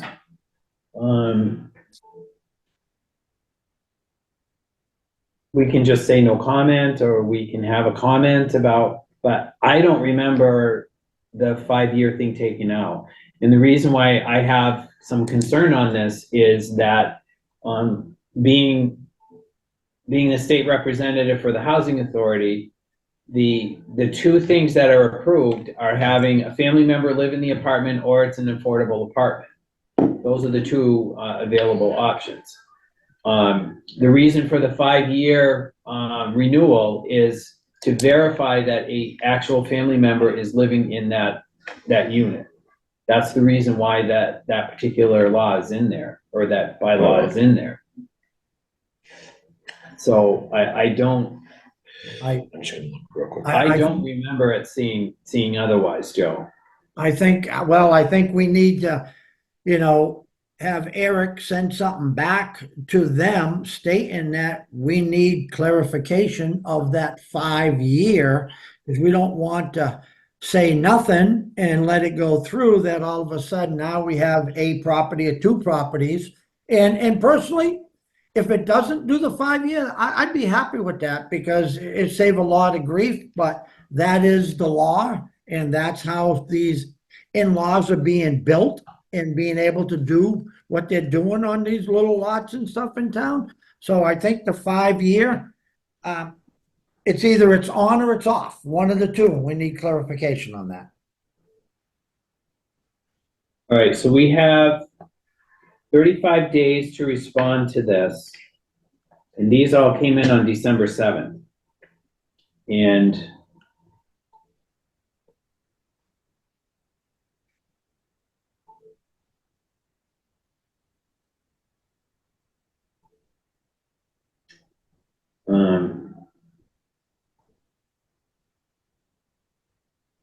So have Eric send a letter out tomorrow, respond to all three of them. Yeah, I mean, I think there, the board can have a comment or not a comment. I can certainly researched the issue about the 5 years. Yeah, but these, like I said, the only one that I'm concerned about is this letter for this particular one specifically states Right, that this will be the last, and that's where I have a concern for this one. right. But I'm these trying to other, look through the these zoning other ordinance two right now. are just applications for No, the renewals. So did we wanna have no comment for two of them and have a comment for this one, or do we wanna put a comment That on all works for three of me. them? No, I'd say no comment for the first two, but we'd like clarification on why the third one on Shirley Road has that statement. that he 23 feels that Shirley it's Road. his last one. Yeah, that's all. Okay, so just do no comment on the two. Yeah. All right, I'm okay with that.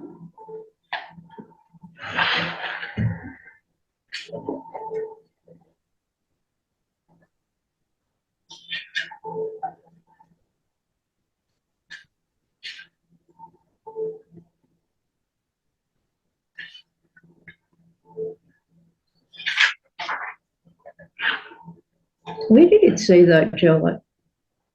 I didn't see that when I first read it. I'm looking for it now, What's that? this would be your last one. It doesn't say in what was in, but I have the actual application. What item is that? That is 4.13.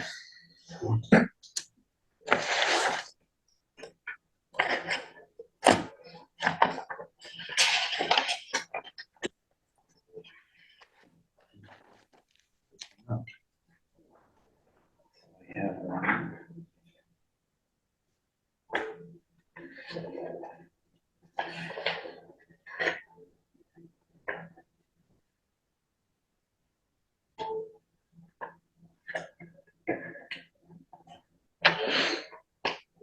I have my hand in front of me.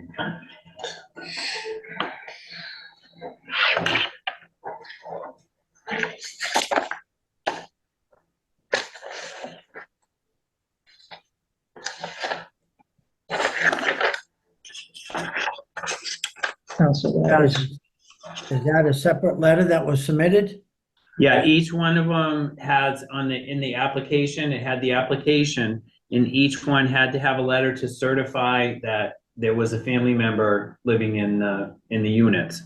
Since newly granted, no longer have an expiration. I would like this to be, The other Last two renewal. have verified that they have a family member in there.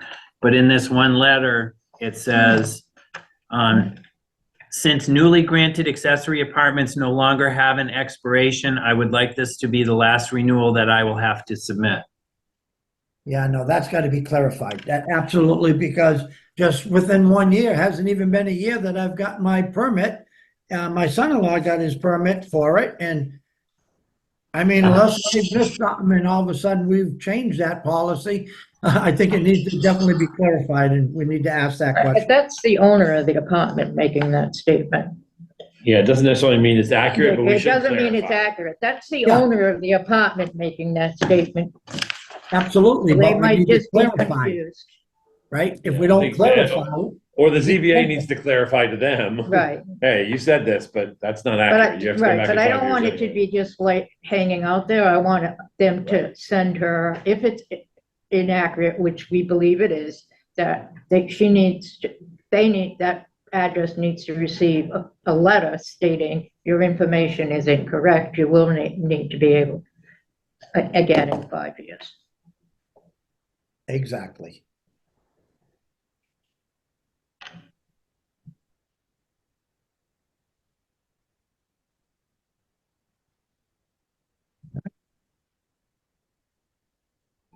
And I'll sit down and talk to Beth about that tomorrow. Okay. And make sure that she speaks to the ZBA about clarifying them. Yeah, 'cause that's a new policy. I don't know of anything change. I mean, it's, it's a hard policy, but if you want to build in-laws and there's specific rules around them that we need to abide by them.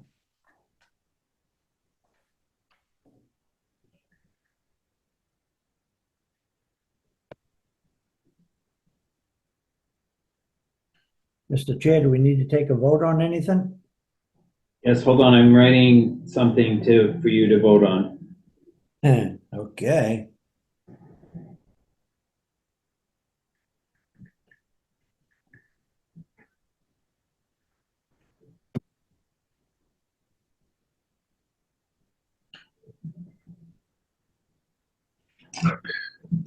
So I'll try to get clarification from Beth. I'll let folks know. And I don't, so I didn't see that letter, which I did just see the mandatory referral. But should we see the correspondence so we get to read them? I guess, Chaz, I commend you for paying that close attention, or you may be a little above on top of things on that, a little different, but if that was a good catch, but I think maybe we need to have any kind of letters that are submitted with that mandatory referral so we can read that. Well, I put in my notes when I was prepping for tonight's meeting. I said I need to see the applications at least. But all we saw was the mandatory referral, so. Right. Yeah, I'll talk to Eric about, what needs to be put in, as to, at least a copy of the application with supporting documentation, unless it's like a stormwater management plan that's 190 pages. Yeah, that gets tricky, yeah. So if the board pleases, I wrote, the select board questions the applicant's statement that this is a bylaw change regarding renewals. The select board would like clarification of this statement given to the town administrator. So moved. Second. Is that okay? It's just, go. Yep. And I'm okay to Simple sign and it. easy. Yeah. I might think you want to add though, but they should know that they need to get with the person who wrote that statement or respond to her. I'll make sure I tell Beth that.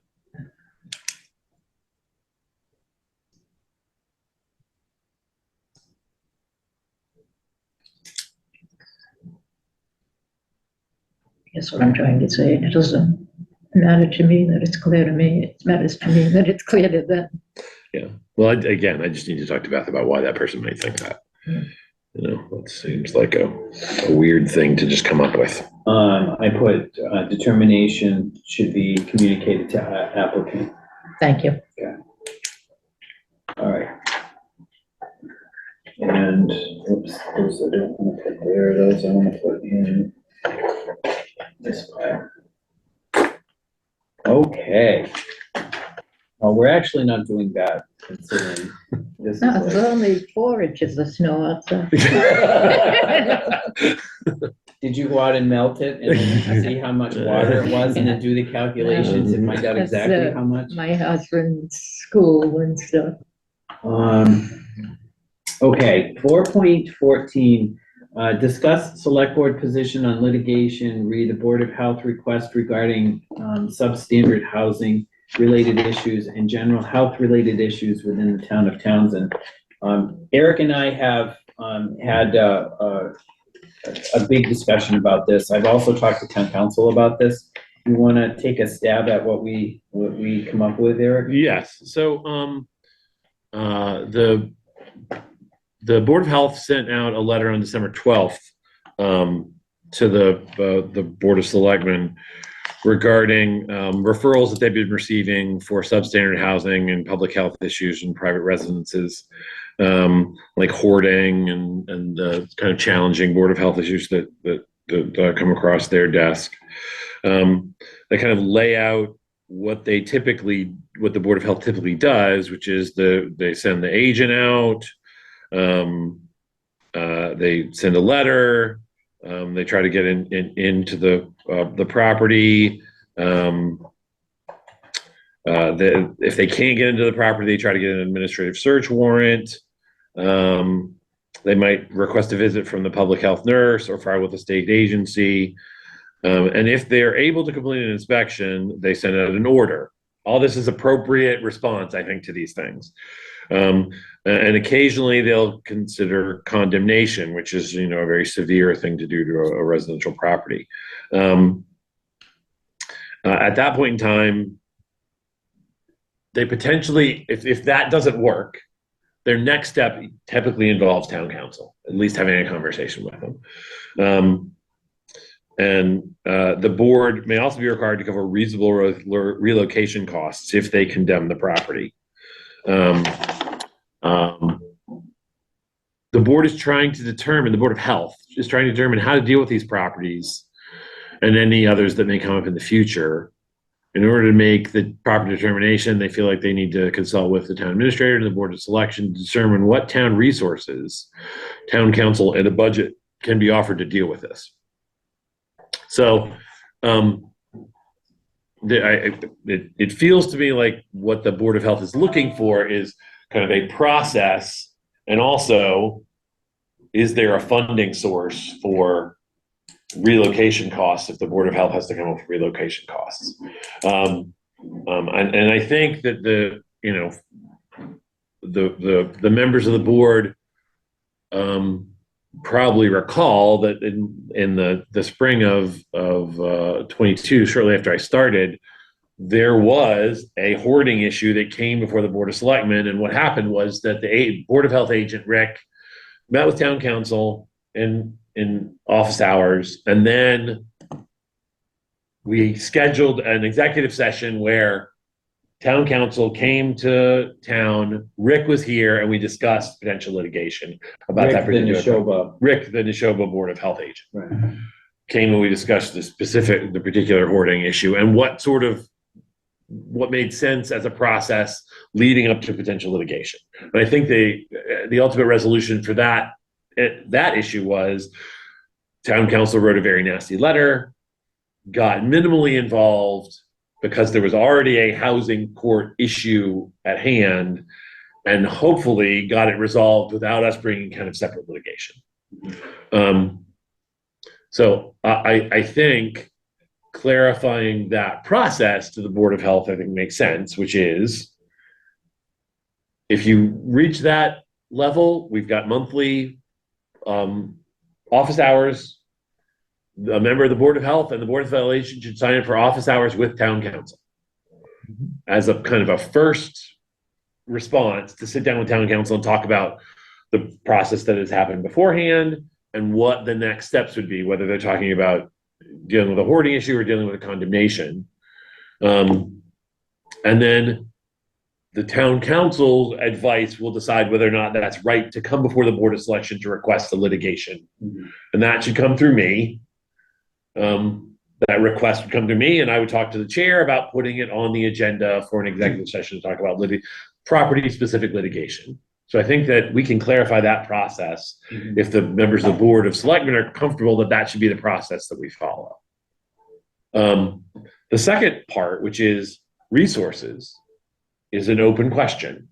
The Board of Health is not wrong in that there's a requirement in the state statute that if we condemn a property, we're required to pay reasonable relocation expenses. And there is no line in the budget to cover that right now. It just doesn't exist. So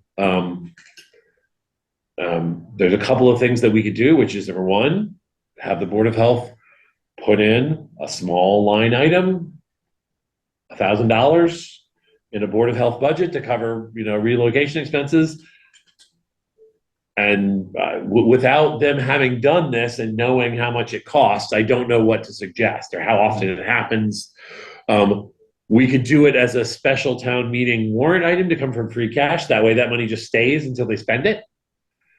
Instead of having to do it at every budget, like we could do a slightly larger amount, say $2,500 for Board of Health relocation expenses out of a special town meeting warrant article. That way it wouldn't go away at the end of a fiscal year. And that $2,500 would stick around until they spend it. Right. That might be a cleaner way to do it because it rolls over for years. And if they don't have anything in a year, then they don't spend it. And it just stays there. It just stays there. And then if they do spend it, we can replenish it at a subsequent special town meeting. I think what you said, Eric, is, before we really get too deep into the mud with this one, I think they heard what you just said, just have them come in front of town council at regular council's hours, so it's not really costing us any money. Let council come to you, make the suggestions, and then if it has to come in front of the board, then so be it. Then we need to continue from there. Yeah. Teresa? I think we need to fix our mental health system in Massachusetts. I was about to say, I'm sure you guys are on the same boat in that one. There's no question about that. So I can give you tons of responses, but none of them are. Well, here's my what I brought up to Eric is that it's the process that we need to clarify and not anything else. I'm going to principles over personalities here. The process that needs to happen is, number one, we can't, well, we can, but it's not best practices for us to allow any board just to contact town council, because that's going to cost us money. This is why we have our monthly meetings with town council. So having an initial consultation with town council in regards to whatever the issue is probably number one.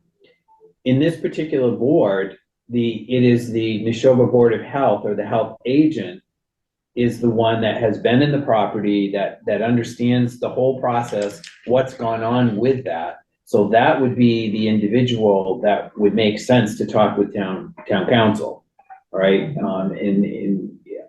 Because the Board of Health as an entity, our town Board of Health they just kind of advise. They're not really part of what the issue is. Once it's discussed with town council, that's when town council can go back to Eric and the chair to find out, do we need to take action? All right, my concern is litigation. The only people that should be involved in any question on litigation would be the Board of Selectmen. It shouldn't be anybody else in town. That's where my concern would be. You can recommend, or the Board of Health can recommend, but the decision on whether or not there are litigations that needs to be raised, I think, is really at the level of the Board of Selectmen. Yeah. But before they get to that point, like they even mentioned it here, they always bring in Neshoba Board of Health nurse to help with the evaluation and system, explain the situation. If you don't make these changes, if you don't get help, whatever,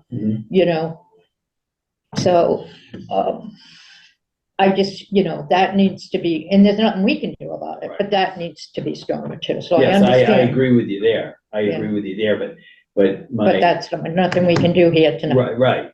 But my whole thing is that the boards do their work, and then they bring the recommendations to the Board of Selectmen, and the Board of Selectmen will make their decisions on top of that. Yep. So I don't think that we need to have an executive session and have their board with our board and town council and all of that, is what I'm trying to say. Town council can advise the town administrator and the chair, which he does very eloquently, on whether or not we should pursue something in light of the town or whatever. And if that decision or that thought is there, then we can schedule an executive session with town council and the Board of Selectmen, as opposed, and the agent involved, because the agent knows the particular, instead of having a joint meeting with another board. And the funding idea on special meetings, I like that idea. Yeah, I me think too. that's. Are you comfortable with me? So I guess my follow-up question would be, are you comfortable with me relaying this to the Board of Health? Is that something that you would like me to do? Relay the process that we discussed and talking about making a request? What I would likely say is, let's talk to Rick about how often you think this is going to happen and how much you think it's going to cost. Rick, the Neshoba agent, Okay. and that can drive a request for a special town meeting from free cash Yes. for a special town meeting warrant article Yes. to fund it. Yes. If everybody's comfortable, then I can just relay that to the Board of Health. So we do it that way, and it'll be a selectmen's warrant article, so that it's a special, so that it will remain in that account, so they'll have it. I Yes. agree with that 100%. And that can be done right at the town meeting. We can do it At the regular town meeting. We do it at a special before the annual, but Right, yes, yeah. yes. But you're also going to reach out to Neshoba or the Board of Health to tell them the process that we just talked about, correct? Oh, yeah, both. I'll do both those things, yes. All right, And I would also ask if they would be able to, vote to allow, just the agent to talk with the town council when those situations arise. Yeah, I mean, I think that's what they've done in the past. Yeah. In part because like, as you said, Rick has all the information. He's the Right. one who's. And there's no need for like a joint meeting between the two. It can be handled, their recommendation by the health agent. The health agent has all that information, so then, you know, they can communicate that with Adam, and Adam will communicate. Because I talked with Adam about the, you know, a situation, and that's what he said would be the most, you know, he would rather be discussing it with you and not you and the chair than. Yep. So I'll communicate that to the Board of Health and let them know about the potential funding, all right. I'm good. subject to town meeting appropriations, of course. Right. You okay with that, Joe? I'm good. Teresa? I'm good. Good. Alrighty. 4.15, facility surplus requests. I apologize. I printed these out and I don't know where they are, so. You have. Okay. I have these ones with my notes. Okay. I don't know if I want. Okay, that's okay. So the requests that I have, I'll start off with the first one. The first one, these are all from Facilities Department, and it says, I so declare the Jackson Avenger Commercial Dishwasher serial number 09H250143 as surplus equipment.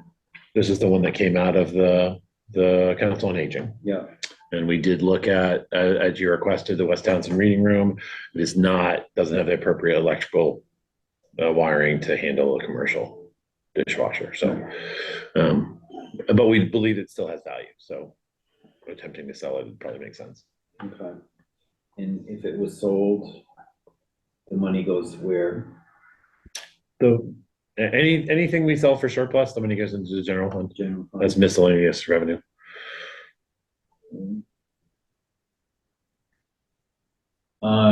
Teresa, Joe, you have any concerns about that one? I guess, I don't know if this is even the appropriate time to even discuss it, and Eric, you can shut me down anytime you like. Actually, I can't.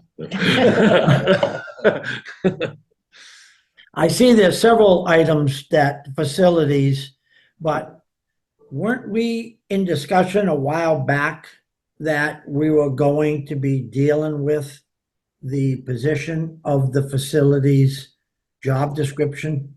And if that's the case, before we start surplusing a whole bunch of stuff, I think we should get that clarified first and then look at what we're going to do and how we're going to do it. So my opinion is the two things don't have anything to do with one another, but also, and I don't want to. One of the things that you talked about is a collective bargaining issue that we can't discuss in open session. Right.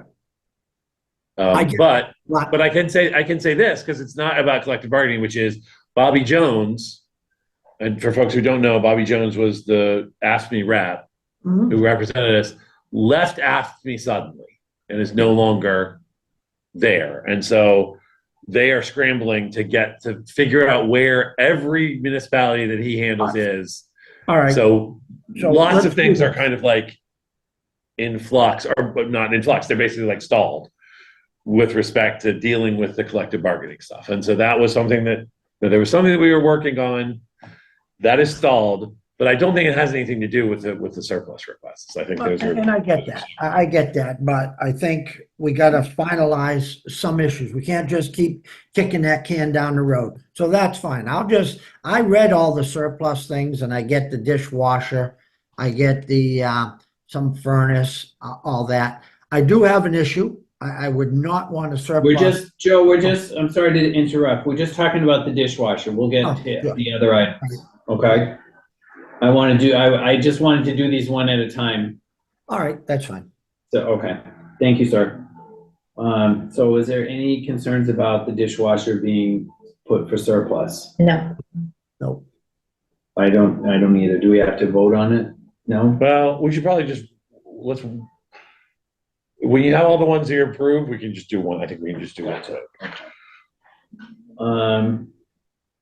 The next one is, I so declare the Wheel McLean Ultra Series gas-fired water boiler Series 3 with hot water holding tank, circulators, and controls as surplus equipment.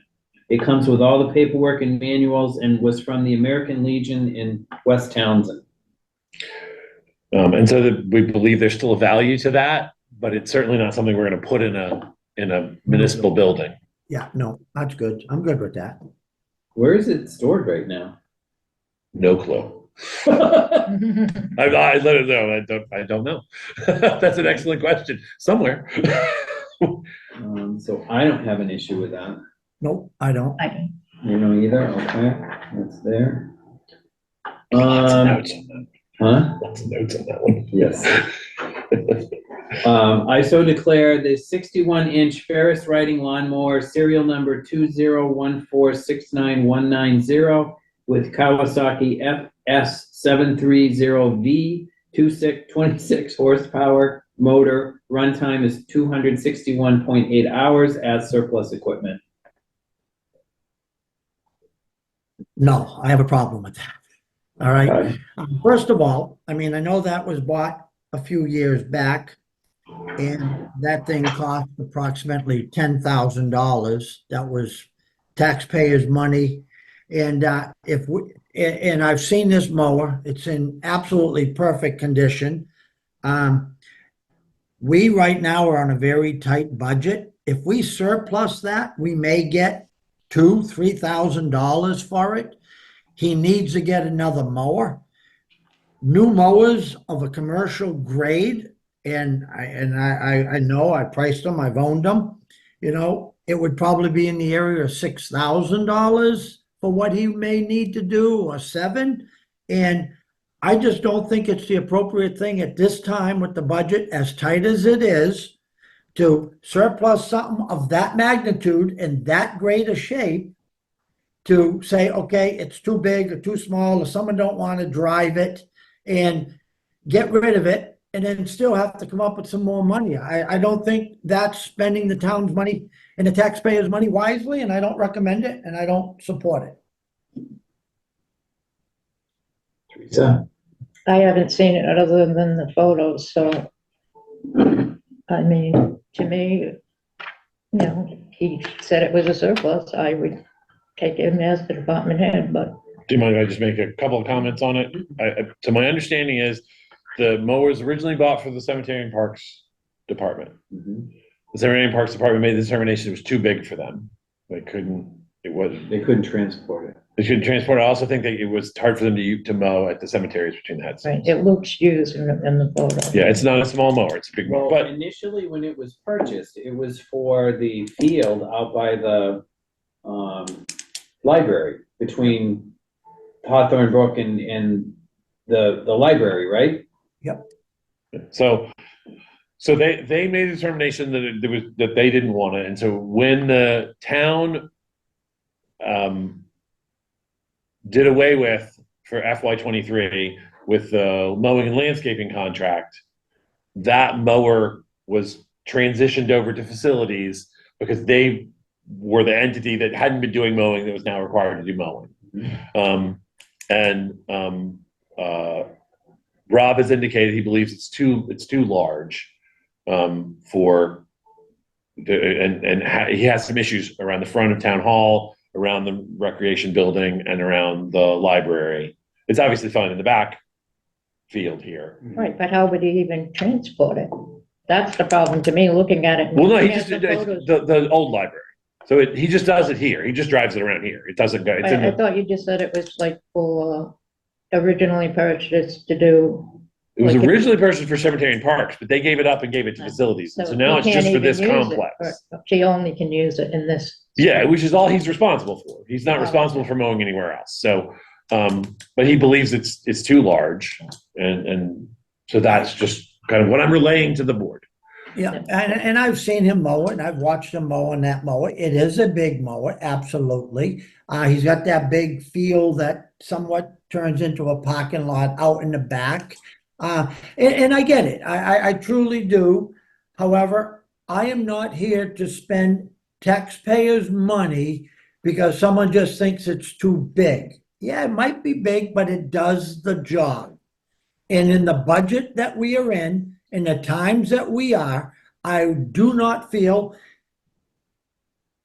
surplus in that for $3,000 or $4,000. I don't care where you cut the pie. It's gonna cost taxpayers money to get something that he wants, and we don't have it. I mean, we all know we're going into the budget season. Where are we going?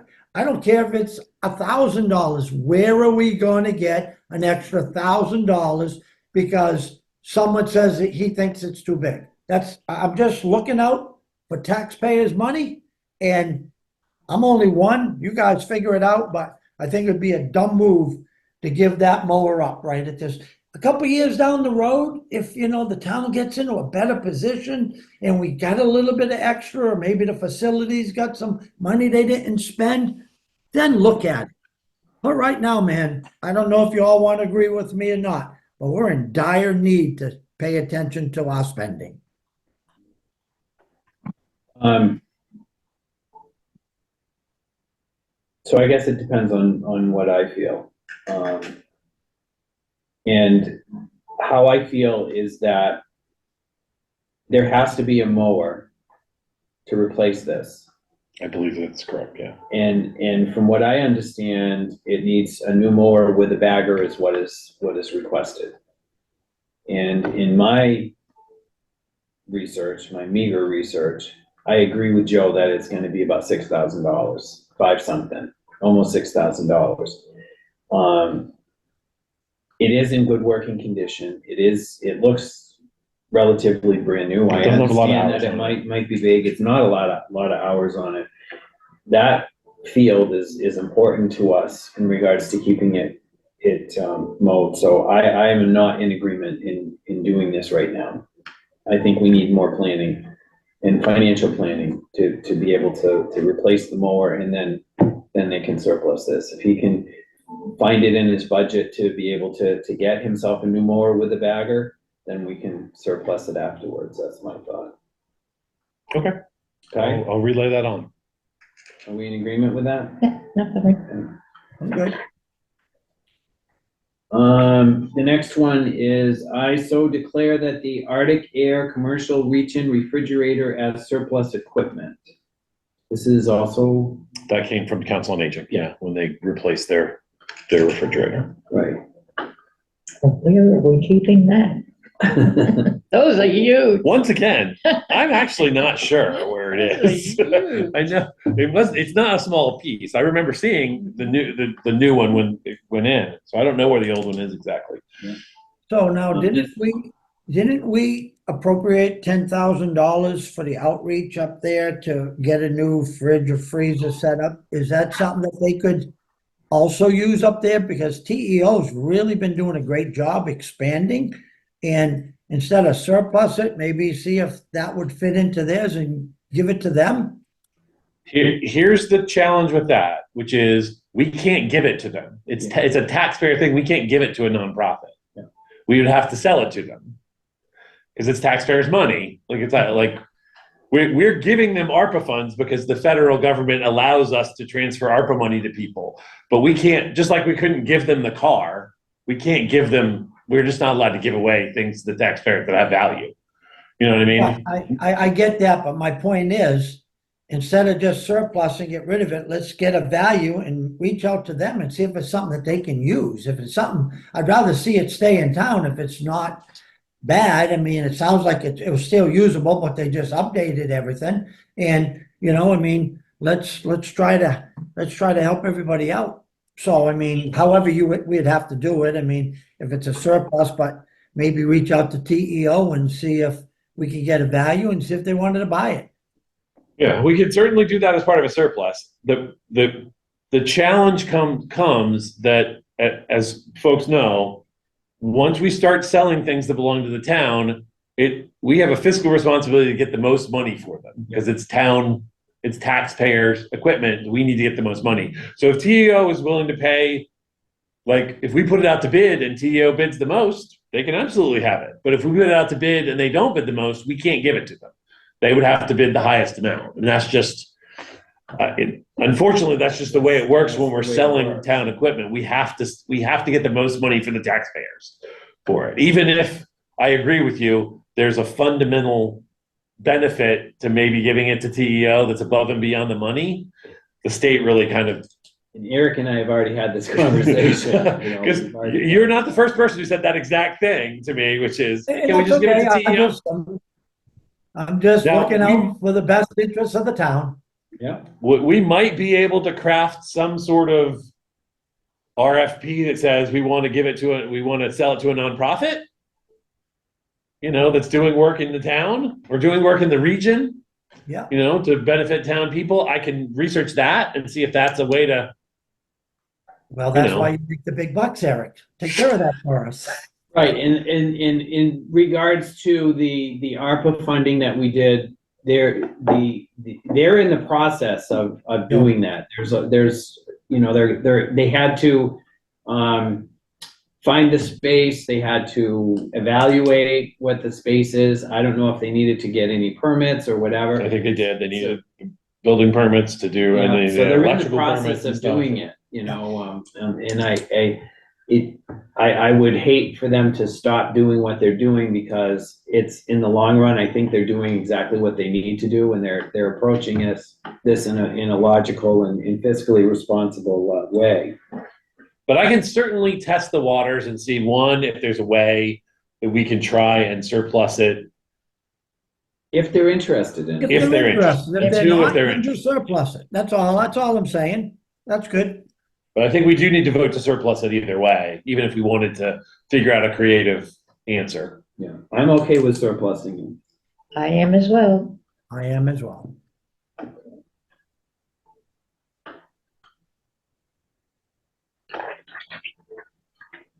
And the last one is surplus excess chairs in the stage in the Great Hall, Memorial Hall. We will keep 20+ chairs for backup purposes and store them in the town garage. I'm not really sure of this accounting though. It says post $5 per chair, total chairs 137 minus 25 chairs. Total amount, we are selling 112 chairs. The lot size is open for discussion, whatever that means. Well, in other words, if the board says, no, we want you to keep 40 backup. Gotcha. You know what I mean? We don't have to keep 25 back. I thought he meant that you had to buy, he wanted to sell them in lots of 10. Yeah, we could do that too. We could sell them in lots of 10. We could sell them in lots of 20. We can.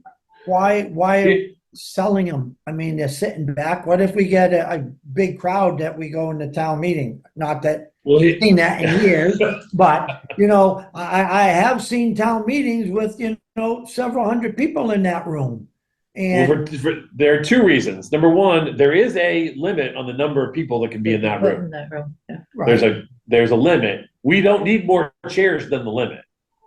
You know what I mean? So if the limit is 200 people, and I don't know what it is, but there's a posted limit for that room. We need the number of chairs to sit that many people plus some extras. And I think that's what his contemplation is that when these chairs were purchased, they purchased a surplus that is more than we would ever possibly need unless we're going to break the fire code. Do we really know that though? My questions are how many that can legally fit in the town hall? So that is number two, but when we got them, why did we get so many? My understanding is it predates everybody who's here is when we got these chairs. So I don't know. I'm not going to say it. So I think the idea would be, and that's why I think that we can think about the number is we should have enough chairs to seat whatever we can legally under the fire code sit. We should absolutely have that.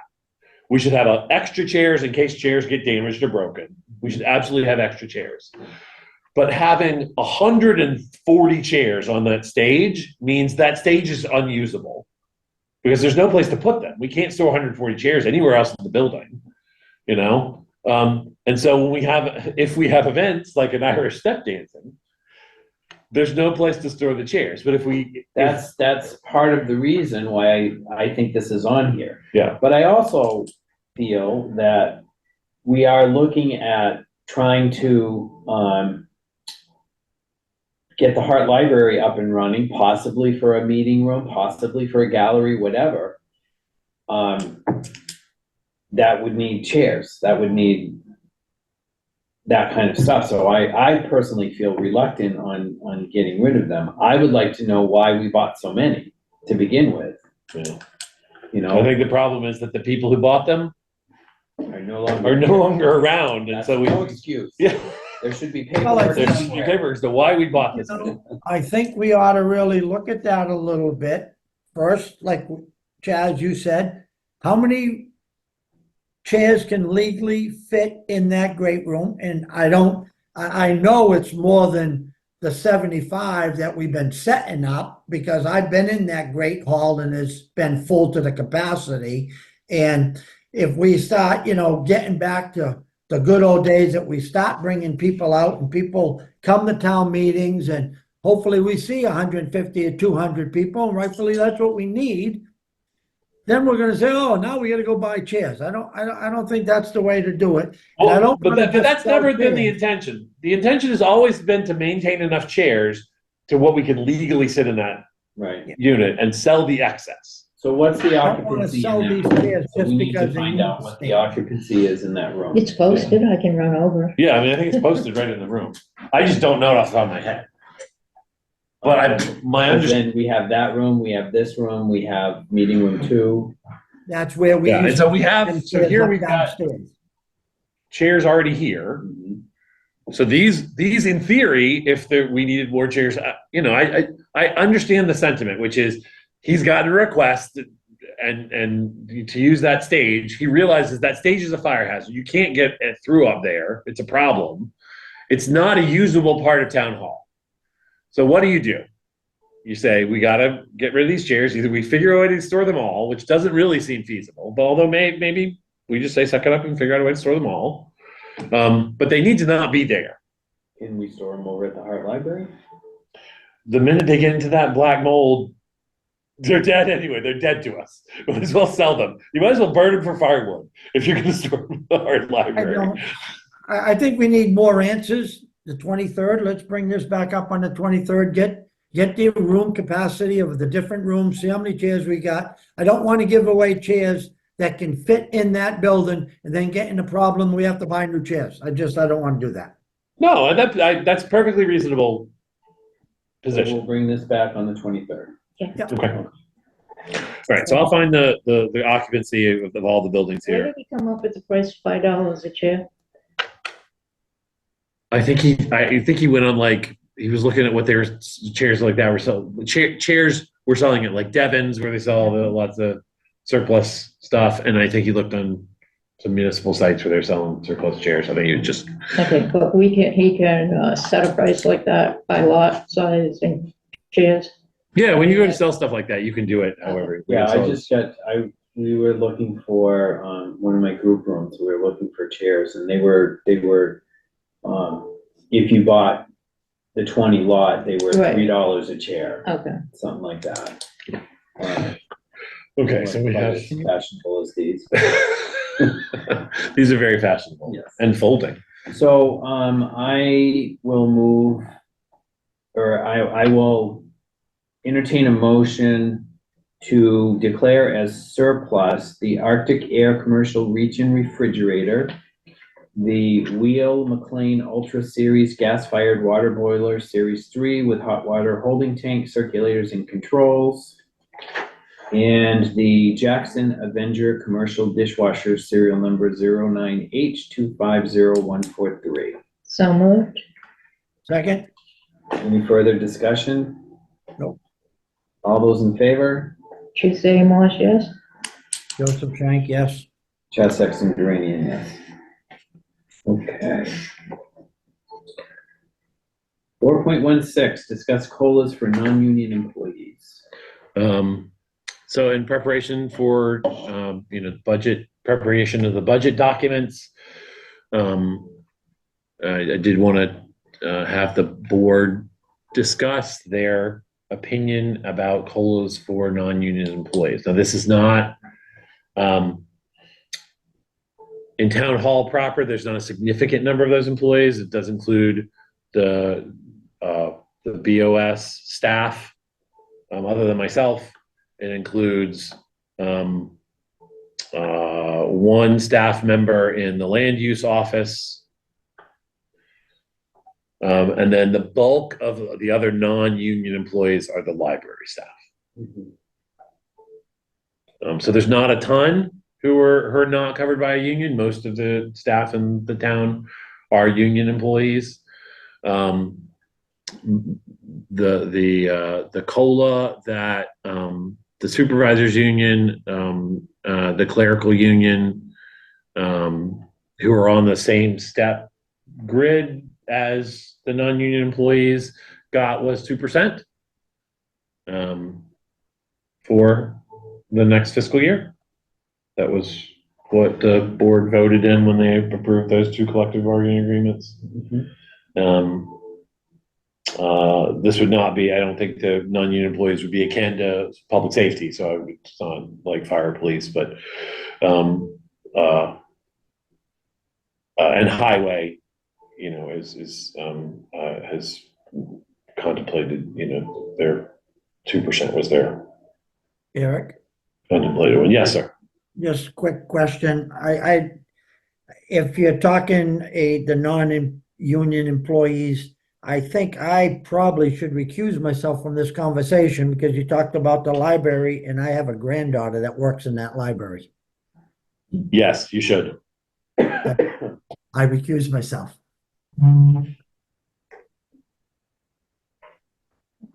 So.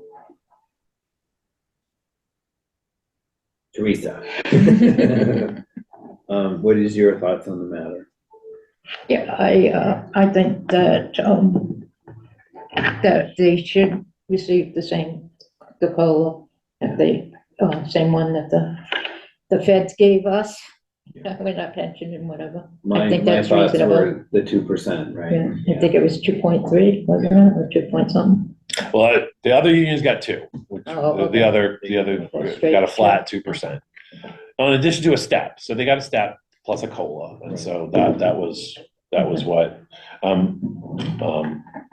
those two unions got, which I think are the most comparable to the employees that we're talking about here. And I think it just would be fair for them to also get that as well, because they work just as hard as everybody else.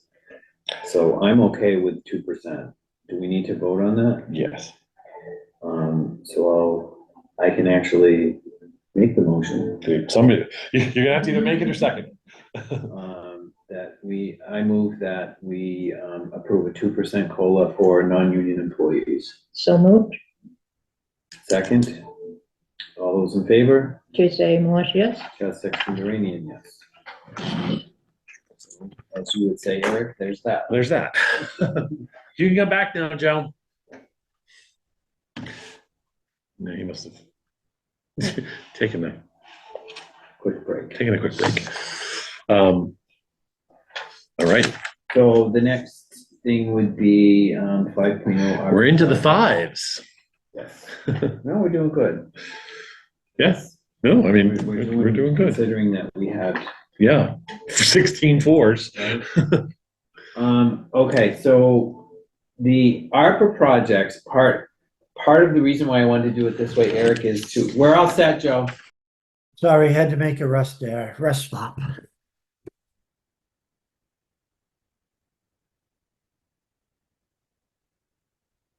Oops.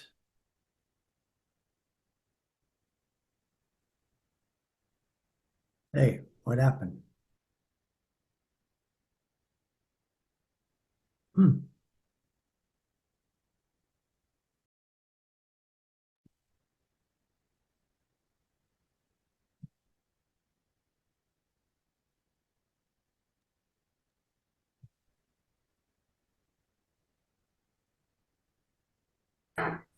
Can you hear us now, Joe? Yeah, now I can hear you. Okay. My payback for not That must have answering. been Must have been an accidental, Okay. Well, an accidental muting. let me go over that again. Yeah. Part of the reason why I wanted to discuss this in ARPA projects is because of the IT budget. We're at, what did we say, 64% right now? Something like that. Yeah, in the IT budget. There were, some equipment that we needed to replace that we didn't anticipate. There was some hardware failures that we had, switches that have gone bad. Yeah, that was not fun. It's one or two items that we had planned on for this year turned into a lot more than Several. that. So we are gonna be having to look at reappropriating some money so that we can, handle that possible overage, or it's actually is anticipated overage. So in the ARPA funding, we, Can I also just was mention this- something yeah, else go quick? ahead. Is this what they put in there? Yes. Yeah, this is the one that Katie, the most recent one that Katie updated yesterday. So the other issue is, and I'll be blunt, for folks who've been following federal politics, there is a push in the House by the folks that control the House to basically take back any ARPA money that people aren't spending to help them balance their budget. So we need to encumber as much of the funding in ARPA funding that we have as we possibly can. Right now, we have probably about between $600,000 and $700,000 in funds that aren't yet encumbered. So I'm going to be working over the next couple of weeks to try to figure out ways to encumber this money such that we can spend it and not have to worry about being pulled back by the feds. So, didn't we discuss this, like you said you were going to bring this week? Did we brought it up, like at the last meeting, if any of this was available for capital funds? And I thought we said there wasn't non-encumbered money. Right. Well, no, we allocated. We allocated all of the funds, but we didn't encumber it. Right. And so they've set a difference between allocated and encumbered. Okay. And we also got some new information from the line that says ARPA reporting, which is ARPA 5, which says $100,000. Mhm. We've been informed by our reporting company that their total cost for the entirety of ARPA is only going to be $43,000. Okay. So that money that was encumbered under their contract is now going to be unencumbered. So we are going to have to encumber that $57,000 in some other fashion. Right. And so what I'd like to do is kind of walk through these different ARPA projects and talk about where there's funds that we need to encumber in some fashion or another. So the ARPA 1 and ARPA 2, the federal government considers that wages that are allocated under ARPA are already considered encumbered. So those are fine. ARPA 3 wellness programming, this is where the largest amount of unencumbered money we have. We have allocated that $462,000, but because none of it's laying out in long-term contracts, the $336,000 less is not considered encumbered right now.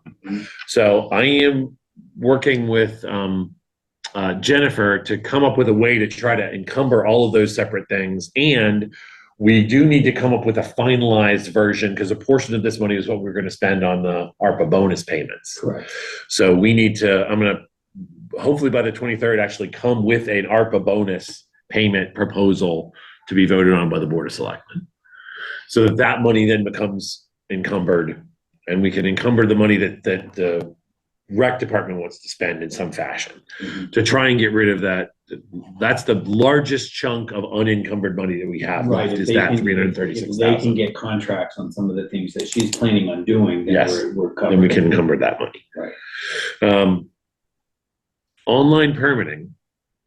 This is currently unencumbered, but some of it we will be able to encumber because some of it is going to be paying for tablets. Some of it's going to be paying for the lease of the Xerox printer that's down there.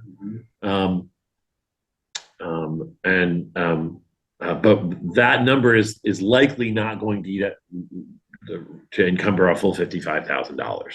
So, again, the ARPA reporting, we're going to have that fully encumbered at about 43,000 total. The harbor sidewalk, so the Affordable Housing Trust, that money is already gone.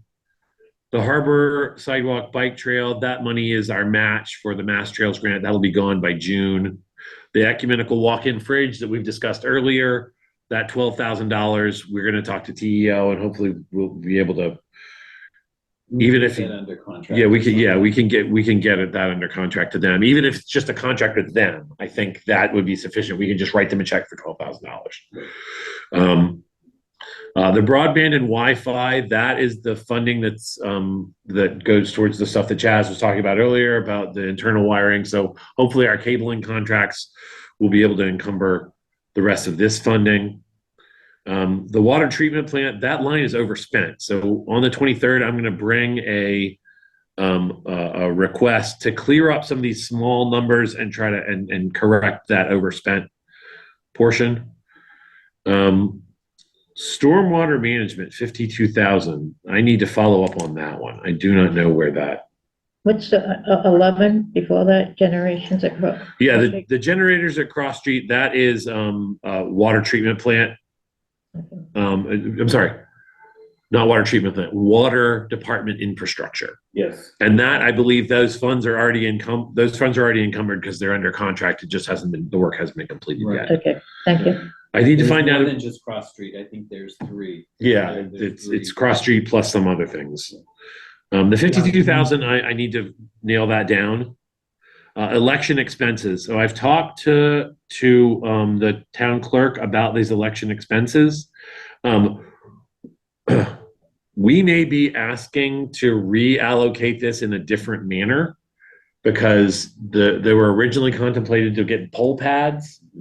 I think the town clerk's office is no longer interested in getting those poll pads.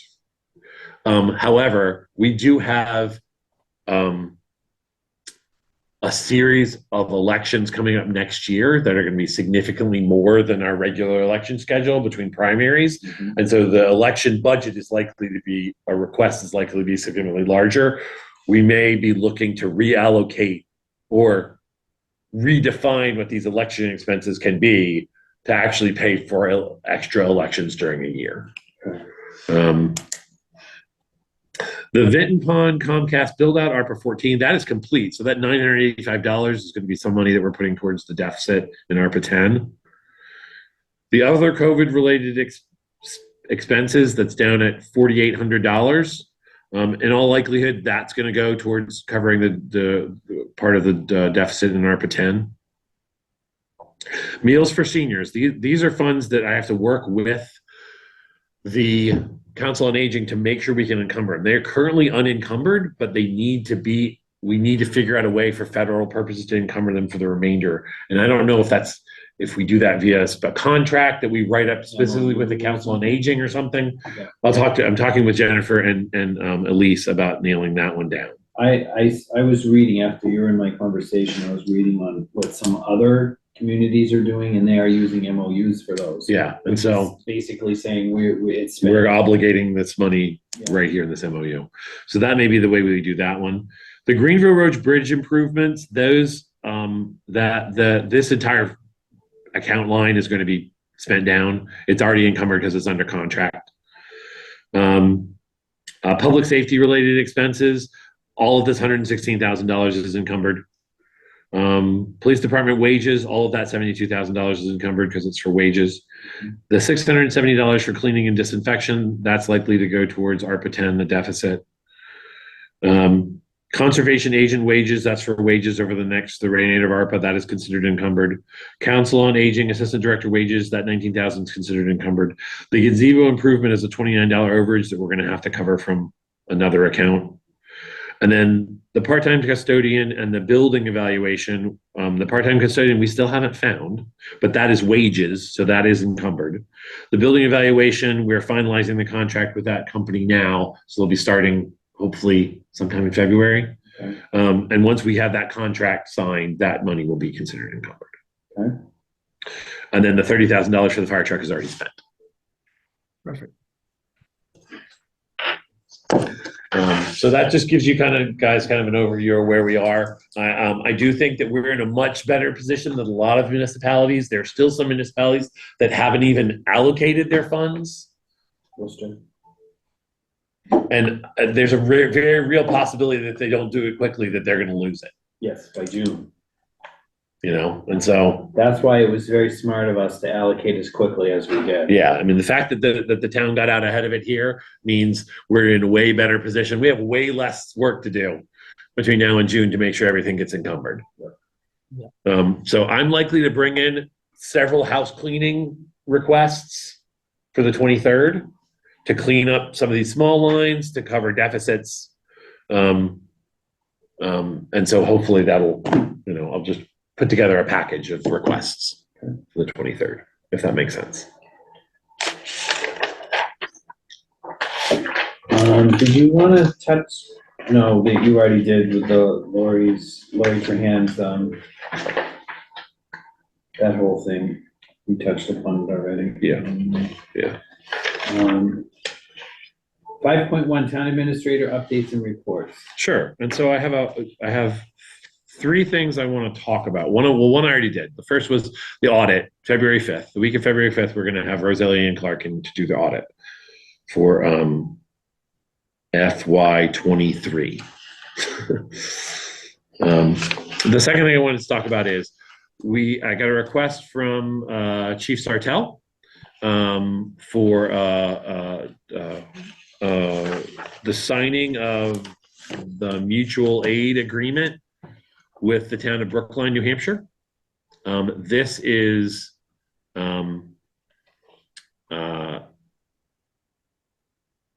substantially identical to the same mutual aid agreement that the town has had with Brookline for many years, but it just needs to be renewed. So there are no substantive changes to it. And so it's a very simple, straightforward. It's only a couple of pages. And you're looking for the board's approval for you to sign it? Well, I think the board has to sign. Okay. So I can certainly, if you'd like, this came in after. I can read it out loud if you'd like to hear. It's only 2 pages long, or you could just authorize. It's basically mainly for Joe because they can read it before they sign it. But Joe, do you want me to read it to you, or can I just stamp your stamp? You can stamp my stamp. If it's the same as the last one that we did, and I was on, I believe, when we did it, as long as it's the same, I'm good. Yeah, no. So Jay's memo says there's no substantive changes to the agreement, and everything. Any changes are just clerical, changing dates and things like that. So okay, so that just needs signature of the board. And then the final thing is to let folks know something that we discussed, which is to have a joint meeting with the Board of Selectmen and the FinCom on the 27th of January, that Saturday. We talked about to discuss ARPA. Just so everybody's on the same page with ARPA. So that would be Saturday, the 27th of January. Okay. Yep, I'm good. We're talking about doing that, at 9? AM up here. Don't say that. I don't do 9 AM. When was it? February? That's fine. February? No, January January. 27th? I'm sorry. I completely did. Okay, I'm okay with that. Yeah, so that would be January the 27th at 9 a.m. And I don't imagine it was going to take long, but I do think we want to, after we do the cleanup proposals on the 23rd. This would be to have everybody sit down and, make sure everybody's on the same page about ARPA. Okay. And we don't, that's tentatively scheduled that. We can decide on the 23rd if we still think we need it, but I wanted to get it on everybody's schedule. All right. And that's all I have. Yep. Thought there was a letter in the folder. Yeah. There's Right. 2 of them there, yeah. But I'm sorry. Yeah. But I didn't write it down because I had a piece of paper. Okay. So, yeah. So the one other thing that came up is we got from MRPC a concept summary and concept design plans for the intersection of Route 13 and Route 119.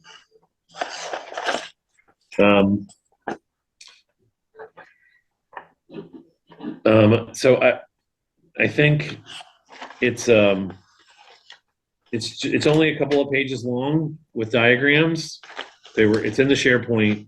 But I couldn't get the link to the diagram. Oh, okay. All right. Well, so I can read the concept. Here's the concepts. Here's the concept. Yeah, they had. Picture, if you will, Sicily. Yeah. So, the first concept is relocating the stock bar signs and required traffic signal equipment adjustments, mill and overlay around that, to more safely accommodate large truck turning movements at the intersection by moving the stop bars back to deconflict turning vehicles. So part of the problem is when the stop bars are too close to the intersection, it makes it hard for trucks to make turns. So you pull the stop bars back so that you're stopping further away from the intersection, so it's easier for trucks to make turns. It's mainly about the left-hand turns at all of the intersections. So turning from 119 to 13, turning from 13 to 119. Anytime you're making a left turn, if the stop bar is pushed too far out, that vehicle can impede the turning of the trucks. So that's the kind of the most basic change that they're proposing. That early opinion of that construction cost is between $235,000 and $290,000. A more aggressive version of that same proposal relocates the stop bars, the signs, and traffic signals, mills and overlays the intersection, but then also redoes the crosswalks, cement concrete pedestrian ramps with accessibility compliance. So you put in the textured ADA ramps with flashing beacons, the RFBs, the flashing beacons for crosswalk sign, Brookline Street intersection update, and advisory guide signs for truck turns. So tell the truck that says the trucks and intersections, be careful, wide turns, like that sort of thing. So this updates our ADA compliance in town center, which is important. And it converts the angled parking to safer parallel parking. That's on the common side. Yeah, it's on the common side. And so the RRFBs, the flashing beacons, make for a much safer pedestrian crossing at Main Street and Brookline. So those are kind of two primary crossing points. And then guide signs for trucks to use Brookline Street to get to 13. So instead of turning on 13 in between the common and the church, they turn on Brookline Street where there's a much wider turning radius because of the width of that street opening. So turn by the little convenience store there to get up to 13. So that would be that change. And that cost is $630,000 to $730,000. So those are the proposals. The diagrams basically lay out how that each of those proposals would look and what the differences would be from the existing. And we can upgrade those again. We can just email them to everybody so you can see them.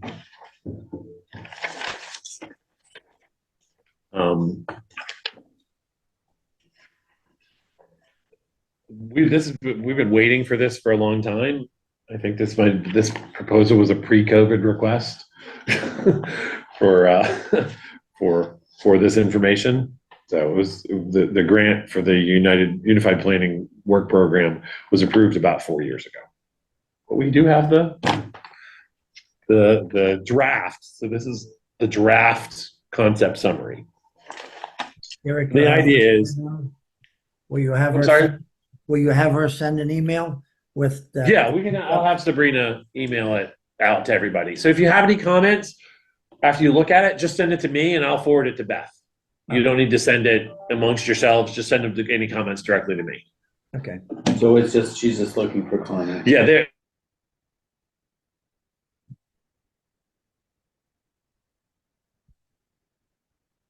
You froze again. and that is really all I have. All right. That is quite enough, sir. I'm saying yes, I know. All right, 5.2, reports from board liaisons. General government. Okay, I have a couple of things. First of all, kind of going back to where we were on the, I never remember the right name, sub-policy committee, no, it's The policy. bylaw review committee?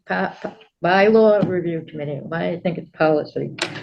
I asked you at the last meeting, right?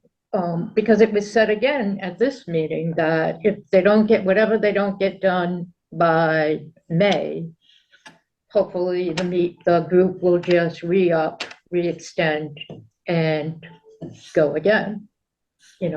Continue their work.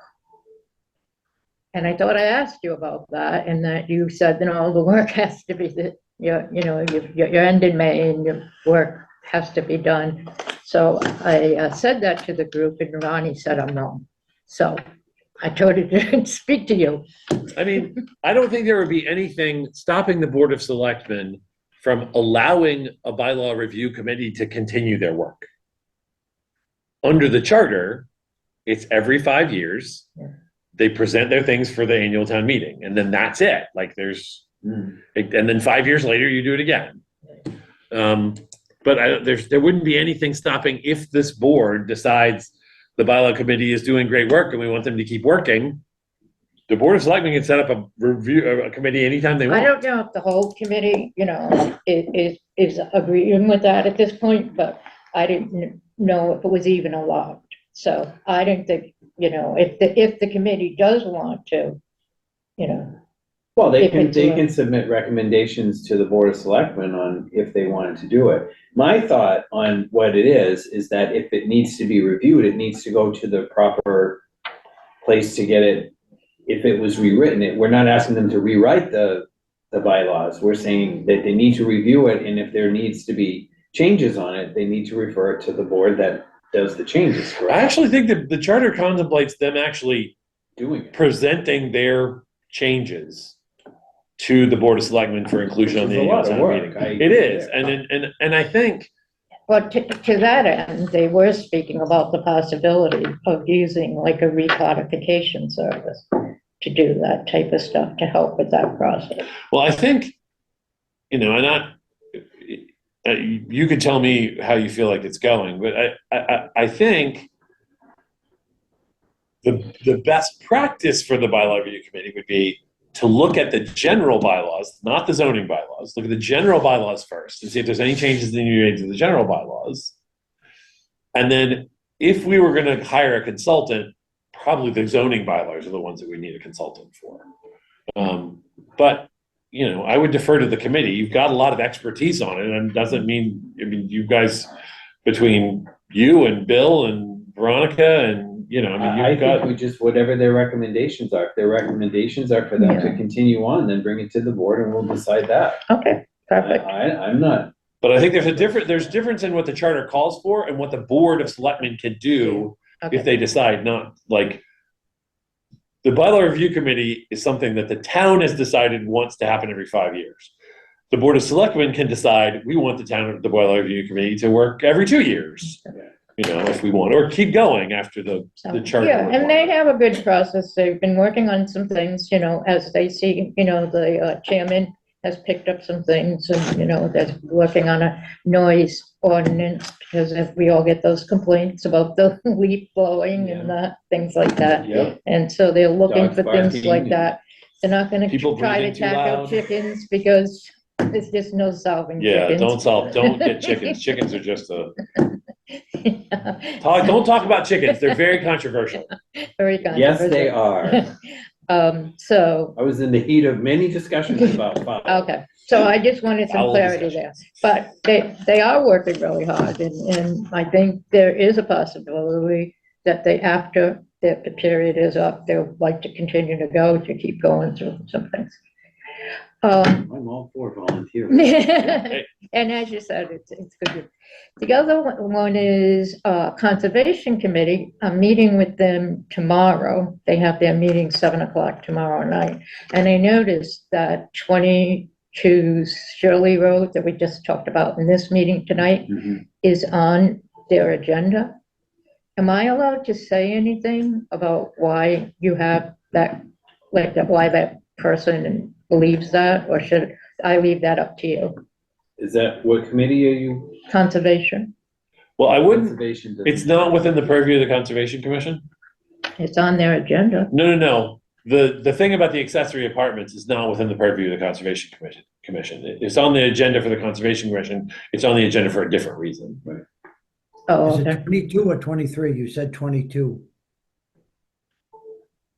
And we, 23 was the one that was earlier. 23, I'm sorry, 23 Shirley. It was about their votes, it just says zoning board of appeal notice of public hearing. So that just means that the Conservation Commission got the same mandatory referral that we did. Okay, And they have to discuss the mandatory referral. And it's not gonna be a Conservation Commission jurisdiction. So I don't think they're gonna care because it's just a renewal of an accessory apartment. okay. The energy,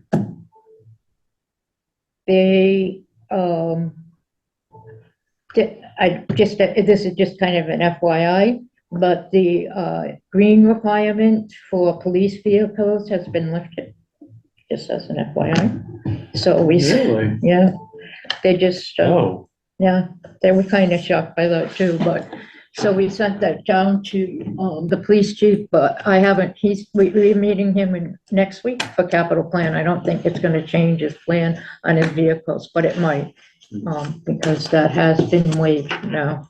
interesting. I hadn't heard that. No. Yeah, I thought that was being an I think interesting that's a bad tidbit. idea. that should Maybe be, there was a problem with reliability. that should be good for his budget because those cows would be a whole heck of a lot cheaper. Not having, Right, right? right? Oh, yeah. Right? Because he was planning to upgrade his fleet and he did mention that when I was talking, that's one of the big factors of his budget. So that would be really nice for him to know that. And they also, again, they've been working actually, a member of their board's also been working with the bylaws, so they're working on the cleaning up the law, the regulation that we already have on the lighting. Okay. And they're gonna present that at the town meeting? They hope to have that ready, yeah. Good. Okay. Like I said, they started their work on the overlay district. Mhm.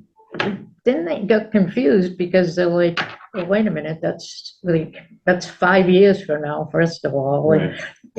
So they spent like a minute, a whole meeting on that and then felt like, oh, wait a minute, we got so much more work to do. So they took that one off the list. Good. It was too controversial anyways. Yeah, that's too good. That's gonna be hard enough to talk about that one time at town meeting. Yeah. Much less. And that's it, Okay, Mr. Chair. thank you very much. Elected boards.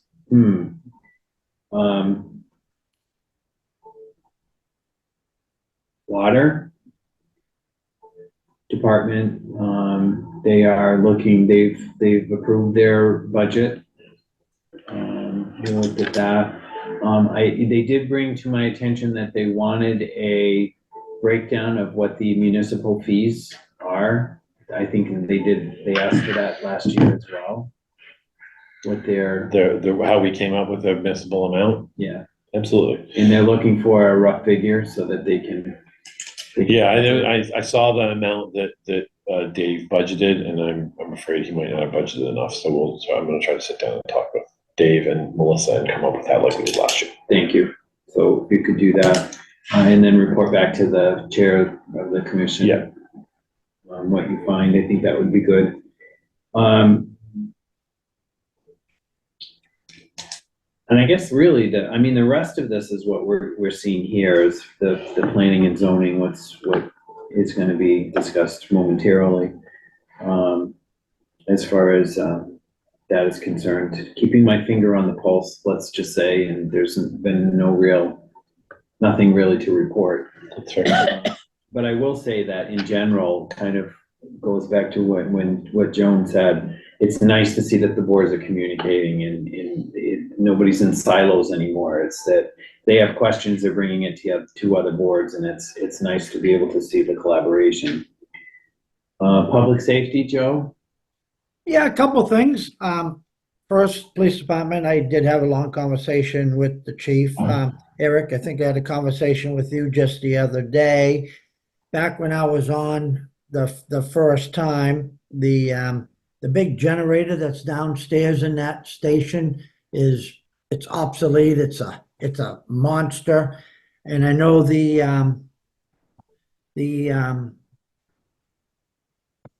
maintenance department was going to take and get a price, and he did find a person that was going to take that out of there because it's so big, it has to come out in pieces. There was no money. Rob was supposed to have that done, and the chief is just wondering why that has not been done and when will it be done, because he would like to have that room. He needs that room. So I don't know if you had any conversation with Rob to find out what we're doing with that. I haven't yet, no, but I will. Okay, and if I was fire department's doing real well. You know, the fire department and the ambulance, they've had a really banner year as far as the amount of runs, the amount of income that they're producing, which, you know, hopefully that will help all of us in the long run, the money they turn over to us and what they need on their end. But fire department's been running really smooth. Some of the guys that have left, you know, they thought pastures were greener elsewhere, of kind of thinking that, you know, it's a better place to come. They'd like to come back to Townsend, so that might be very helpful for us to, you know, fill our rosters a little bit better. Yeah, one more, Joe, I forgot. I mentioned it to Eric, but I just want to mention to you, the Energy Committee was asked, chartered or whatever, to come up with a master plan, and they are ready to present that to the Board of Selectmen, and they are scheduled to come the next meeting and present The that. 23rd? Yeah, Teresa asked, and I said I was trying to put it on. I just forgot to mention that. I'll go with that. 5.3 announcements and communications.